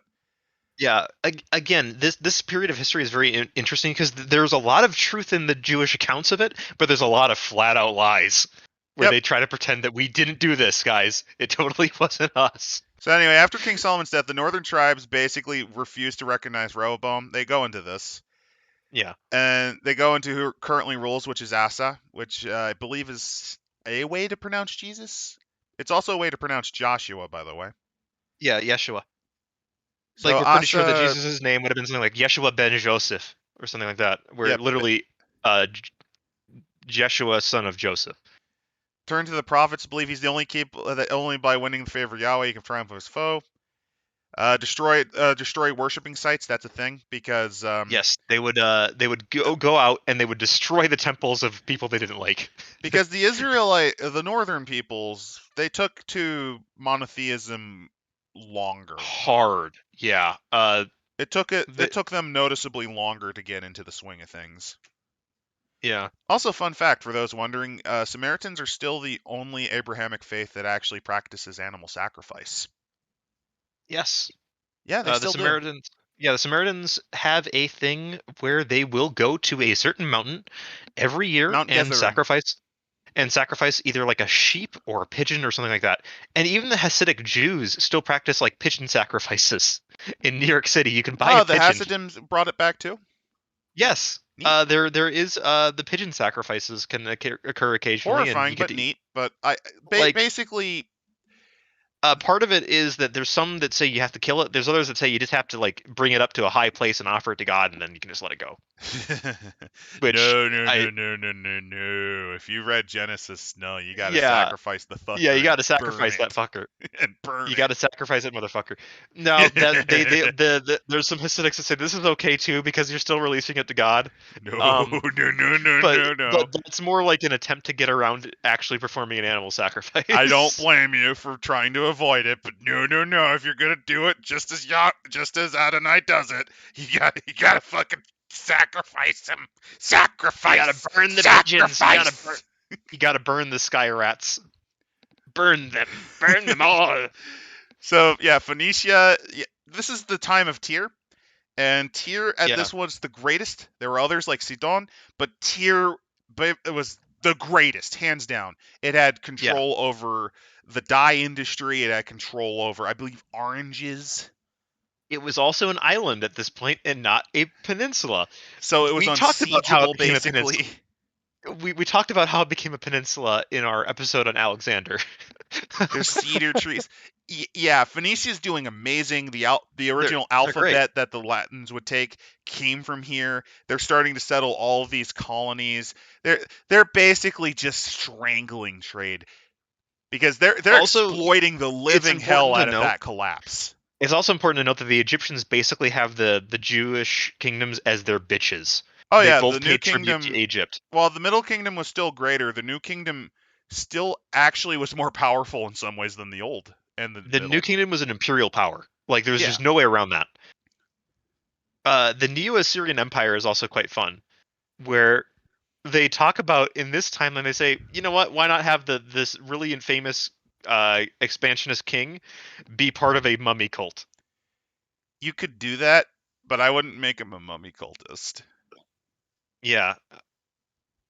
I kind of he's like a cultist of some sort, but I wouldn't make him a mummy cultist. I know. It's kind of interesting. Where they talk about that. And yep, the gods of blessing Egypt and Babylon are weak. Yeah. They then talk about Babylon, and Babylon is this is the first time they've had a king in probably like a decade that is actually a king and not just like I have the crown and oh no, I'm dead. Yeah, Babylon, it had a very strong period of time in the early 2nd millennium BC, but it's fallen hard in the Bronze Age. 1,000 years. The Bronze Age collapse really did a number on Babylon. Well, not only that, but Babylon was always kind of supplanted by other empires. As a city, it was always important, but yeah, Assyria mainly. But on the other hand, it does have a zoo. Yeah, Babylon has a pretty impressive. It's a very impressive city. To give you an idea, Babylon is actually the first place that invented licenses. Yes, they did. They basically caused every anarcho-capitalist and libertarian to for all eternity. They are the ones that came up with the idea of taxation, the idea of licensing, the idea of government regulation. Also, if I remember right, they had a holiday where each year where the king basically had to humble themselves before the statue and like carry it around the city. Yeah, they had the king had to carry around Marduk. on his there was back or also something, yeah. just screaming he's not worthy, and that's amazing. Yeah, they also had another festival, which I basically like to call the Fuck Festival, where might have been more of Uruk, but the king would have to go to the sacred temple of the goddess of fertility and fuck the head priestess. Yeah, that was Uruk. That was Uruk, not Babylon. That was Uruk. But yeah, like when we talk about like sacred prostitution and things like that, that's what that is. Also, like, Canaan had a few goddesses like that. yes, but the Ishtar, also known as Astarte, is the goddess of this. This is a very important kind of in the cultural area of Phoenicia, is this concept of the sacred divine warrior goddess. This would also get exported to Greece during this time period and become the sort of Aphrodite, who was a war goddess at first in Sparta. And So, then they kind of, yeah. So here's a sadness. Crete is, yeah. Crete's gone. You know, like really sad. Like Sad cow noises. My heart will go on, but in like shitty harmonica music. You know that tune, right? The really shitty take of it, like on a panpipe. It's like that music's playing right now. Sad cow noises. Like sad cow noises, yeah. Greece, yeah, the Greek states are not in great shape. The Greeks don't have writing anymore. They are all murdering each other. They have lost all of their architectural ability. The Mycenaeans are gone. Yeah, it's now the Dorics. And it's not going well for anyone. Yeah, I mean, the states exist. Thebes, Sparta, Athens, but they're not... Like, Athens at this point in time was only a minor Athens power. is a backwater. Yeah, it was like, a backwards power. It wasn't even a power.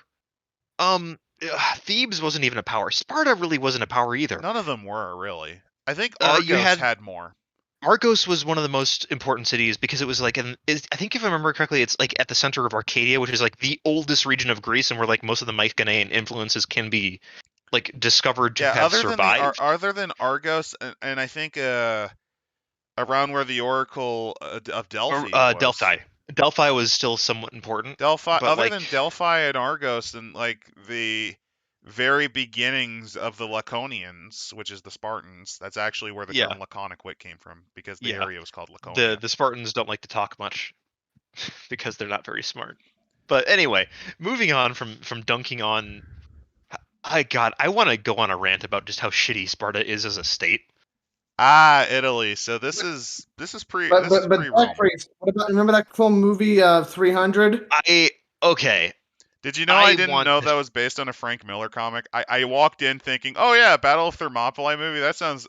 They're going to talk about how like Athens and Thebes sent a bunch of troopers there and how. Oh no, I wasn't even thinking that. I was thinking like kind of, for some reason in my head, I was thinking kind of like Patton, or like a war movie. A really silly war movie, but it's kind of like it at least like maybe a bit of action goofiness, but like I didn't see any trailers or anything.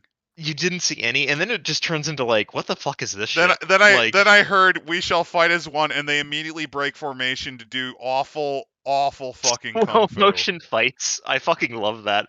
Of course, they're all "We not shall wearing fight as armor. one" immediately breaks apart the shield wall and does like crap wuxia. And my brain was just going, "What is this?" And they're all in loincloths and capes. Remember that part where he says, "This is Spider," and kicks him in the hole? That was great. That's the best part of the movie, honestly. Remember that part when we saw a fat titty man behead another guy because Xerxes I don't was remember mad? anything from 300. Remember the homoeroticism that Xerxes exude? They made Xerxes like a fucking this weird tall man. Like guy with gold, and he's half naked and oiled up, and well, he's like a demon or something now. Apparently, I don't know, and I don't give a rotten fuck. No, like he's demonic, as in like he's tempting and like the prophetic. No, like actual lower power shit or something in the stupid sequel that I never watched. Oh, in the sequel, yeah, we don't talk about that movie. We don't talk about that movie at all. Sequels. Wait, there's two? All I know is that there was one that covered the sea battle, whose name that always fucking escapes me. Salamis, yeah, thank you, Salamis. Yeah, it was it was like Salamis. And... I knew it was about Themistocles, and I was like, this is gonna be garbage. Well, as soon as I saw like random commander lady, I'm like, there's no way the Greeks would allow this. The Greeks were the most misogynistic civilization in the Mediterranean, and that's like I know it's based on Frank Miller, and I like nowadays I do, but as soon as I saw that, I remember just kind of frowning in the movie theaters in the trailer. I was tempted to give a half middle finger to it. Unironically, Frank Miller would probably do perfectly fine in ancient Greece. Same sort of views on women. Anyway. Italy. It's the Etruscans, which actually had a not a strong mortuary cult, but they did have one. Yeah, so they mentioned like that. They had like funerary sarcophagi and everything. So you could totally do mummies in the Razna League, because rather than having like actual kingdoms, they had city-state kings. You could also do mummies among the Druids and create a mystery there. Mystery of the Druids is a cursed game. Well, it would explain why that one guy's floating and why, like, it's all mummy bullshit. So you can also go to Hyperborea, which you can go to the Viking. Well, actually, no, the Germans weren't there yet, so no. Well, you go to the Bronze Age, like Bronze Age Scandinavia was Norse. It was. They had all that. It's just really weird. Also, the battle axe culture, which is a fucking radical name for a culture. Interesting. Because they were buried with battle axes. That's how we know about them.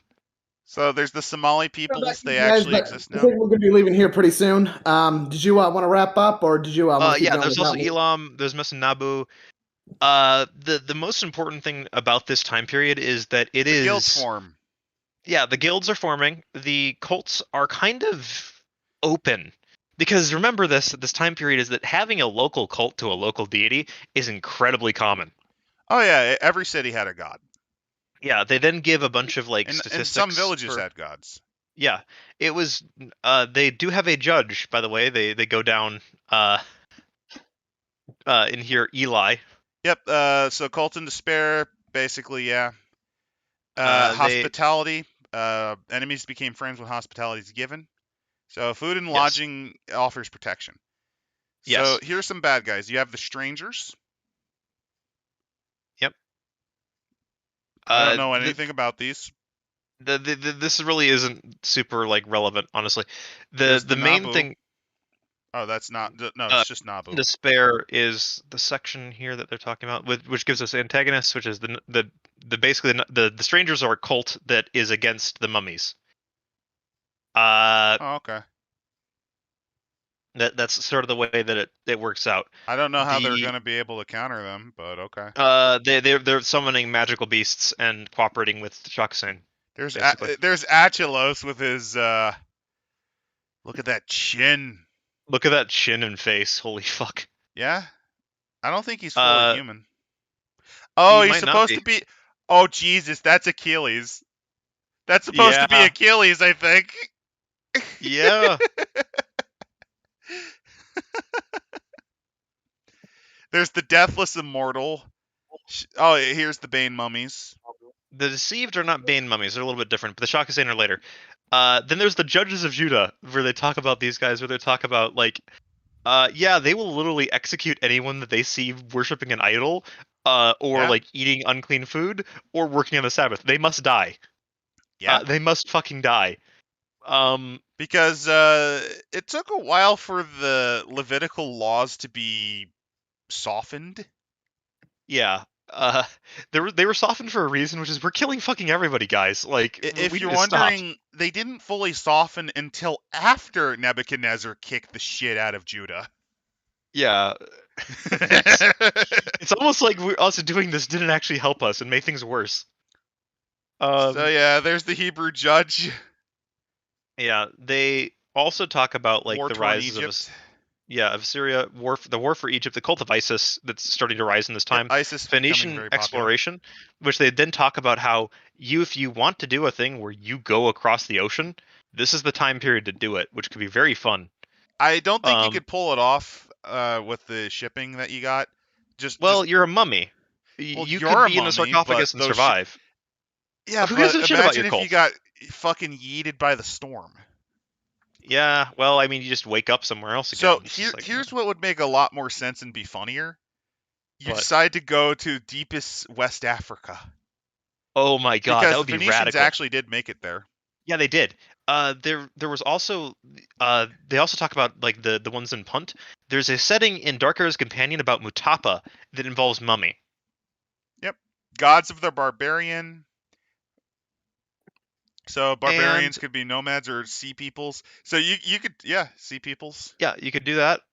You can then also go with like the strangers, which is the cultist people and what they're doing and all that. And then they go with like back to the beginning where they're trying to say, well, how do you find Irem? Then here's the legacy of this and what's going to kind of happen in the next certain amount of time. Yeah, basically the second turn is more just the setting because it's not guided as strongly as the first, which makes it weaker in my opinion. The second Sophic is notably weaker. It's weird because you usually don't like being guided much. I've noticed with this sort of thing, but yeah, and that's nice. And I do like this period in time. This is very interesting. But you'd prefer the more strict guidance for what's kind of going to be happening that the other one had because of the distance and time? Well, there's just more to talk about there, at least in the game. I think overall, if you're just kind of freewheeling, this is better.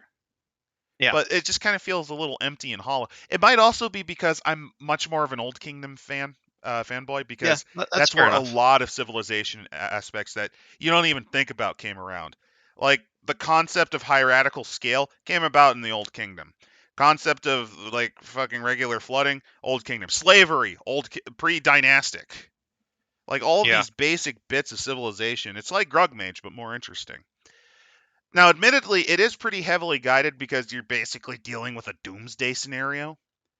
Yeah. And this one is more fun because you could do a lot more interesting adventures. Like, let's say that you wake up as a guild in Judah, and oh, jeez, the judges are after you. Not the judges of the Duat. They're not talking to you yet. They don't got nothing planned for you. You like no. Or your cults will you up and they need you to defend them against the fucking Jews. Like, oh god, they're coming. Yeah, oh god, the judges approach, and they're like, the judges do not speak. No, we mean the other judges. What? Yeah. That's one. You could do. You could do. You could do get woken. You get woken up, and your cult is all dead. And you wake up and you're like, what the fuck happened? You go out. Assyria happened? Well, no. You see the village. It's burned. You just see a mound of fucking skulls. And you're like, what the fuck happened? Fuck. You don't know. And in each village you go, they're all killed. All of them There's dead. Like people that are flayed and shit, and you're just like, what the absolute and fuck? Then you find a town, and they speak a language that reminds you of the king of the cities of kings. The demon sorcerers, and you're like, oh god, did they worship devils again? And no, they want that bread. They want that money. You killed them all for money? Money, no. Like you could do all sorts of cool things, and I like that. It's just in terms of narrative, there's not as much to talk about. It's more the setting pieces, and unfortunately, this one's a victim of time since we're going really long. Yeah, we are, but I love it. Yeah, I love this both. Book is... The first Sophic, I think, is a little more interestingly hilarious because you could do we fight the doomsday of the death of the fifth apocalypse. Dynasty. We're canceling the apocalypse. We're canceling the apocalypse and stopping that cannibal fucking pharaoh. Yeah, there's then the third one is no, we're not doing the third one, dude. It's I know. It just is an overview. It's basically a cover of the start of what we know as the Dark Ages, the time or of late Justinian. Antiquity. Yes. Yeah, we're going to cover that next. We might cover that. We might not go back to this. We might go back to Dark Eras. We might go back to Testament, actually, since Second Sophic is right around that time. Yes. This is actually, again, as I said, I did roll this book, by the way. Like I did like a couple of rolls on my big list of books, and I felt out what you guys might want to actually do. The original this was, I think, the original winner. This was the original winner that I wanted to do. But then I was like, well, maybe I should add some more, and because this is a good book, and it's a very interesting setting with a very interesting game that I highly recommend you buy the second edition. It's very good. Oh yeah, like to give you an idea, I had no real clue on how Mummy would work because I always assumed that you would be more like From the Shadows, like you're playing it'd be like playing an Elder Vampire game. I thought it would be more like that.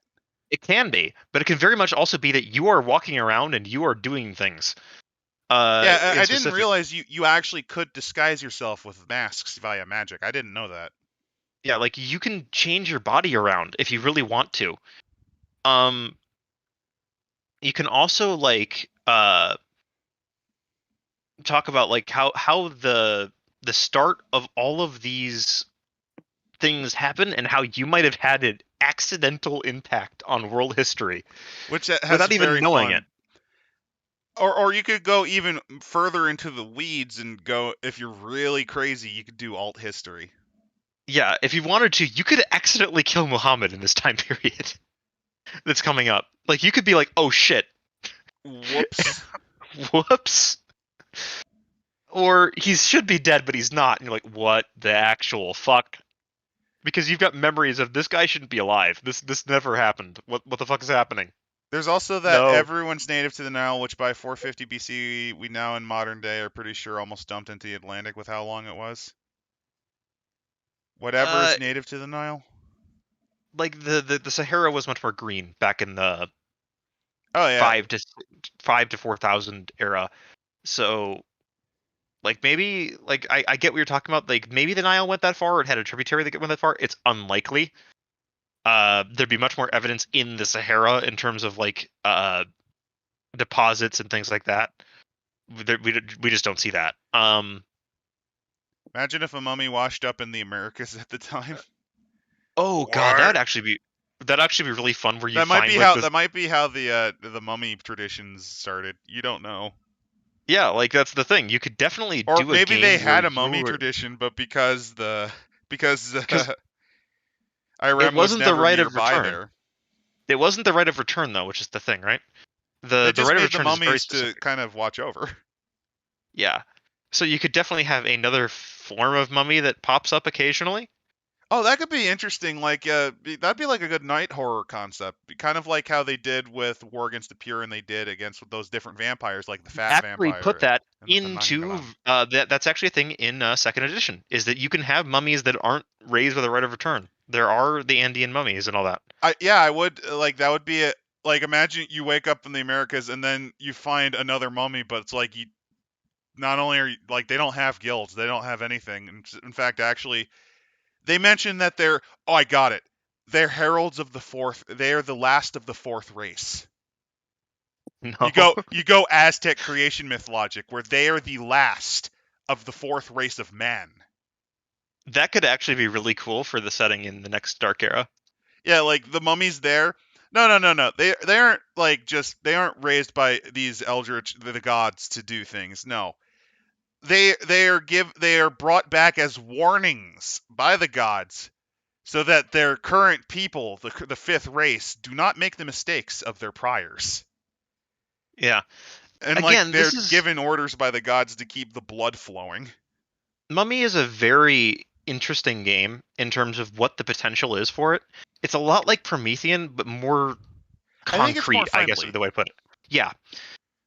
Because Mummy, you're not constantly moving around. Well, I mean, you are in time, but in place. In time, no. But you could be in the same place for years if you wanted to. You could set a chronicle in, like, say, Cairo, right? In the area around Cairo, and you could have a game that theoretically you are playing the same characters across millennium.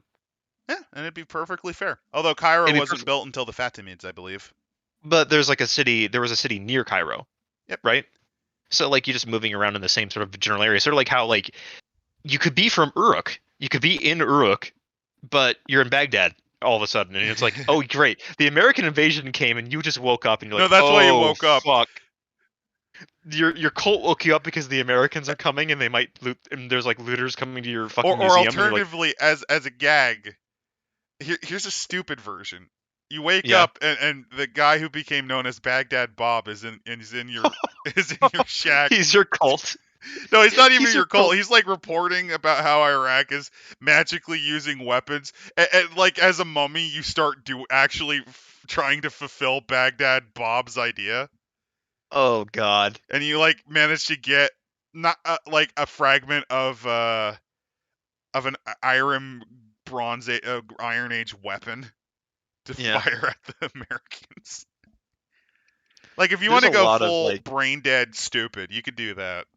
There's a lot of just fun brain dead stupid stuff you can do with I still like Mummy Tamerlane's tomb getting opened Oh God, yes. And that would be the most fun mummy game. Would be like you are these fucking Mongolian steppe mummies, and it's like return the slab or suffer our Return wrath. the slab and like. But it's in throat singing. No, but alternative and like you could have an NPC mummy that uses the first point of second to like trigger Barbarossa or something. Oh Jesus Christ. Yeah. I love the idea of like your job is to find the tomb of Genghis Khan as a mummy to retrieve his body, which has become a second artifact and is now causing a world war. Because he's becoming an eldritch god, and the judges need to stop that or some shit. Yeah, like he just for some reason he came back as a mummy, or as Yeah. something filled with Secum. Yeah, why not? Imagine if only if it's 80s American that decide to become a professional wrestler. Oh my God. Mummy that becomes a pro wrestler. I could see that. They see their wrestlers as this is your take on gods. Or no. This is your They're take part of the deceived or the deceived who do have a dancer specialty like sub guild. So it's literally like they dance through wrestling, which could be really cool. No, it would be even stupider. They'd be a luchador. No. Remember, one of the biggest wrestlers ever that lasted a long time was the fucking Undertaker, whose whole theme is around being a living, a dead body, man. Yeah. So. Oh God, this is several levels of cursed though when you think about it, like in the long run. But hey, kind of how the Suez is like the eighth canal is the eighth one because the others got filled in with sand. Well, also the other ones were a lot smaller and usually branched into the Nile. Yeah, they just branched into the Nile. Was that how they do that? It was a lot simpler and smaller. Like it was mostly just designed for like riverine. It's boats. Like literally like a couple of boats wide. It's not very.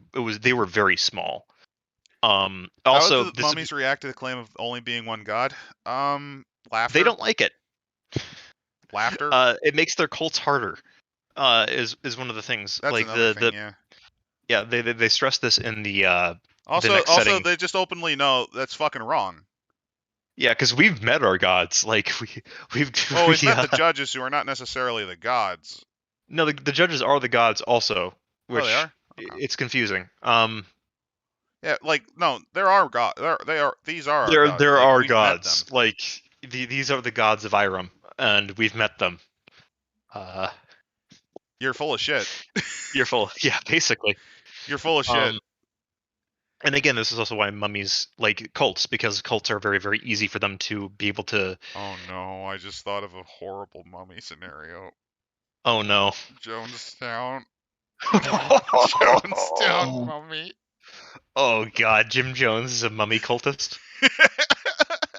The Savaris make Jim Jones go to Guyana and kill a U.S. senator. No, he just did that, and the mummy's like, "What did you do? What did you do? Oh no! We gotta escape to another country." Heaven's Gate was really a mummy cult. No, it wasn't. Come on. No, it was a mage cult. Oh yeah, you're right. It's a mage cult. That's fucking amazing. Actually, I'm gonna steal that. That's great. No, the Manson family was a mummy cult. Manson family's a mummy cult.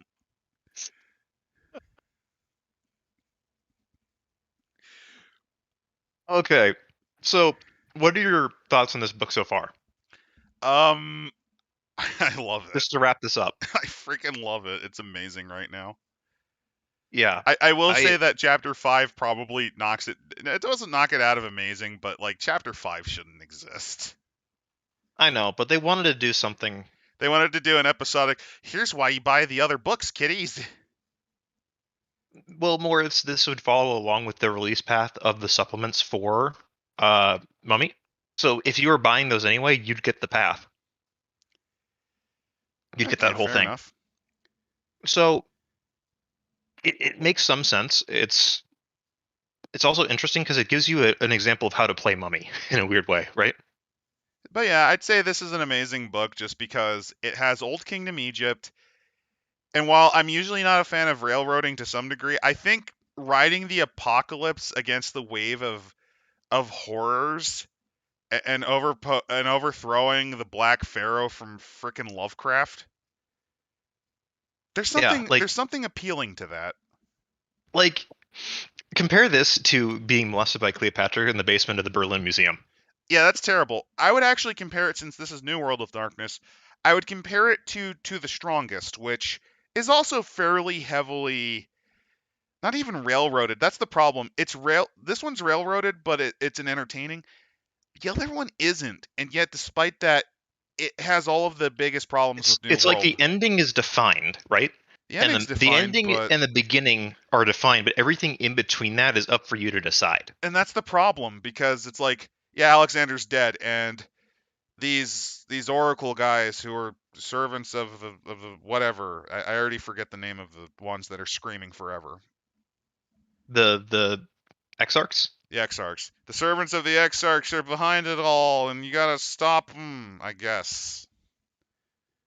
Meanwhile, with Mummy, it's like, you just woke up, and then things are going to shit. Yeah, but they have, like, stages, and they explain why. And they explain. They explain why it's going to shit. To give you an idea, I'm a big fan. I don't usually, like, read adventure plot hooks, but, like, adventure modules in D&D are there for a reason. Yeah. The first Sophic turn is like an adventure module. It gives you stages on what you have to deal with. Stage 1, you wake up. Stage 2, you find out, oh shit, things are going weird. Stage 3, oh god, there's a horrible, like, Bane mummy that fell to the Devourer, or, like, just whatever. We've got to go find things that can fight back against it, or, like, it's possible we'll never get Irem back. Stage 4, they're not worshipping Azar like they should. No, like, Stage 3, they don't worship Azar, and their pharaoh's insane. Like, we gotta fix this. Stage 4, Mummy War. Fucking Mummy War. Which you have to admit, fucking rad. Like, and Stage 5, you basically, those of you still standing, form the basic cult, because you're not going to stay around long after this. That took out most of your second. Yeah, you took out most of your energy. You're gonna have to go to sleep soon. So you want to set up just so... You need to make sure that this never happens again. Yeah. That's an adventure hook. To the Strongest didn't have that. To the Strongest just had, here's some things here. Here's some things here. And the Exarchs are behind it all along. Ooh. Hey, Greg. Hey, Greg, you missed us. I know. Going into Egypt for, like... Dude, I tuned into the stream. Oh, you did? It's fair. I think we'll call it here, guys. We're about to call it here and just finish it off. But yeah, that was amazing. I thought that this would be a good book to end the year on, and it fits because, well, the Sothic cycle occurs around the solstice. So we're a little bit off, but a couple of months. But hey, there you go. What'd you think, big one? You know, it's probably lost on me because I'm gonna be. It was interesting learning about all that shit, but I don't know shit about history, man. And I think that's the problem. Again, when you're running games like that, like when you don't know jack shit about history, which is why it goes back to what you say, Tech, about you have to know your shit when running a mummy game. It is its biggest weakness, but what do you think of the concept of you start off as this all-powerful monster that slowly loses it? But yeah, well, the other thing told me the concept before, and I've always found it fascinating that it's basically a game where, well, I think other games do it too, but where like you have all this shit from the start and you're losing, and you got to find more shit you can do afterward. Actually, when it comes to mummy cults too, like how does it like handle like underlings like exactly? Because like with like reach, basically like reach and power. Like so you can have like a fraternity that has like members everywhere, but they're not exactly like higher ranking members of society. It's literally a drinking club. Or you could have like a very powerful corporation with a very large reach, but it's very obvious, and people are going to be looking into it because once you wake up, because you're now making it do weird things for you. The Illuminati's real. Yeah, you can have it that way. I actually think to give him a better idea, It's like it's like going to Cthulhu. It's like an old one cult when the old one actually fucking wakes up and hears their cultist. Yeah, pretty much. For 100 years, not... for 100 years, they were just a bunch of weirdos doing this stuff for nothing, and then suddenly the old ones asking them to do all this stuff. They're stockpiling AKs. Like, what the fuck changed? You know? Yeah. Well, the reason for that is the mummy just woke up and he remembers that there's this other mummy he really doesn't like, and he wants to get rid of that mummy's cult. So he's having his cultists buy AKs to go and sort of drug gang war. So you lose power, you manage these people. You don't necessarily have to have people, but it always helps. You don't necessarily. It helps. It's helpful, and also it helps keep you from being lonely. And you also slowly gain more memories of what was and what may be. And actually, the other thing with that is that you might have a memory of like a guy betraying you that didn't happen in this timeline, right? Because that's a future memory. Yeah, right? But you betray them first because. But you betray them first, which causes them to betray you. Actually, sorry, quick question because I mentioned about this in the stream, but I've only been popping in and out. So just the question. Yeah. Would it possible to run a game as not as a mummy and his cult, not just the mummy? Yes, that's actually one of the examples of the game that they give is the idea that the mummy is a character that everybody shares access to, and it swaps around like player to player. Yeah, that was mentioned early on. Basically, everyone has a cultist character, and then there's the mummy character, and you kind of duck goose it, or like around, show and tell. Round robin the mummy. Because I missed that part because I was always thinking is into mummy. I thought it'd be weird with the idea of these maybe 3 to 4 all powerful beings all somehow needing to work together for some because reason. You're part of the same guild. You have the same. You're part of the same guild, or you're all assigned to the same judge, or you just know each other from before. Or you're all after the same artifact, for example. Or you just remember each other for whatever weird reason. You woke up and your first memory is something written down with, you need to meet this person. You need to meet this person about something. With ways. But if you don't want to, if you only want to have the one powerful guy, you round robin it. Yeah. It's very simple that way. It's also very, very kind of neat that way because it means that, like, the mummy, just like the fact is that they gain more memory, they might start acting erratically, right? Well, there's your excuse as a player character for like, why is the mummy not really doing much this session? Because Greg's in charge of him, and Greg thinks that he shouldn't be doing this as much. So he's going to be doing this because he's gotten embedded memory back, and he thinks that this is more important. Yeah, like let's say for example, why is the mummy not like actually using the stockpile of AK-47s? Well, Adam tends to play the mummy more cautiously. And then the moment Biggie gets it, all right, guys, time to fuck everything up. Yeah! Yeah, and as the GM, you can just say, well, the mummy remembered something, or there's another thing. It's very simple. Boom, boom, boom, you know? So it's a good way to let everyone get a little bit of the taste of power, but if you want to mostly run just a normal Mortals game, it works the same way. Yeah, you could also run it with another group of supernaturals. Mummy cult you could have a mummy cult of werewolves, for example. Or my favorite, here's a cool one. Mummy cult of bullmen. Yes. Because here's the thing. Remember, bulls worship the sun, and Ra is a very important god, even in Irem. Even in Irem, the sun is still a powerful entity, just not as strong as Osiris. Right. So literally, it is the example of the sun serving the god of death. So that's why they're their cultists. So you have a cult of minotaurs. Why not? All right, Biggie, to your expression of like the not understanding the history. That's the thing that a lot of people have a problem with historical games, and I think that this book does a good job of, as a player, being able to sit down and tell you what you need to know to play a character in this time period. And that's why the second turn might actually be more friendly for you, because, yeah, there's more states, but they're using names you understand, not like Imnet Ibidiju. They're using Memphis. As a player, it sounds like a good game for me as a player because I won't have like insider knowledge of like, let's say, oh hey, I'm gonna pack these guys, but then in history that they're gonna get fucking anally annihilated in the future. Oh, yeah, you might get future knowledge of, oh yeah, these guys I'm investing in, I probably should ease down on because they're not gonna make it. Yeah, and that's fine, but you can easily fluff that as the cult just moves away from them. You know? Yeah, and sometimes you might actually be wrong. Like, no, they would have made it. It's just your future changed it. Mm-hmm. It's useful, but don't rely on it, and that's fine. Yeah. And knowledge of the future is a great way to get unfamiliar players. Like, Yeah, you probably want to have this relic on hand because you're gonna need it. Yeah, because you woke up, but you remember waking up in another time with weird, strange things, and you think you're going crazy, right? Yeah. And the memories of what you get back can change from descent to descent. Like, you might not remember the last time you woke up. You might remember almost every other time, but for whatever reason, you can't know that. That isn't part of your memories this go around. So you need to go and piece that together yourself. It won't just come back to you. The hilarity of you might not even remember having a cult, or no, you do, but you don't have it this time around. Yeah. You might wake up and be like, "Oh yeah, I built a really powerful cult last time, and they're all gone." Or there's this where's the relic that the judges asked me to watch over? Why is it gone? Why is there a note saying, "P.S. I'm your mage buddy. I took this." Or alternatively, why is there this amulet around my neck that is oozing segment?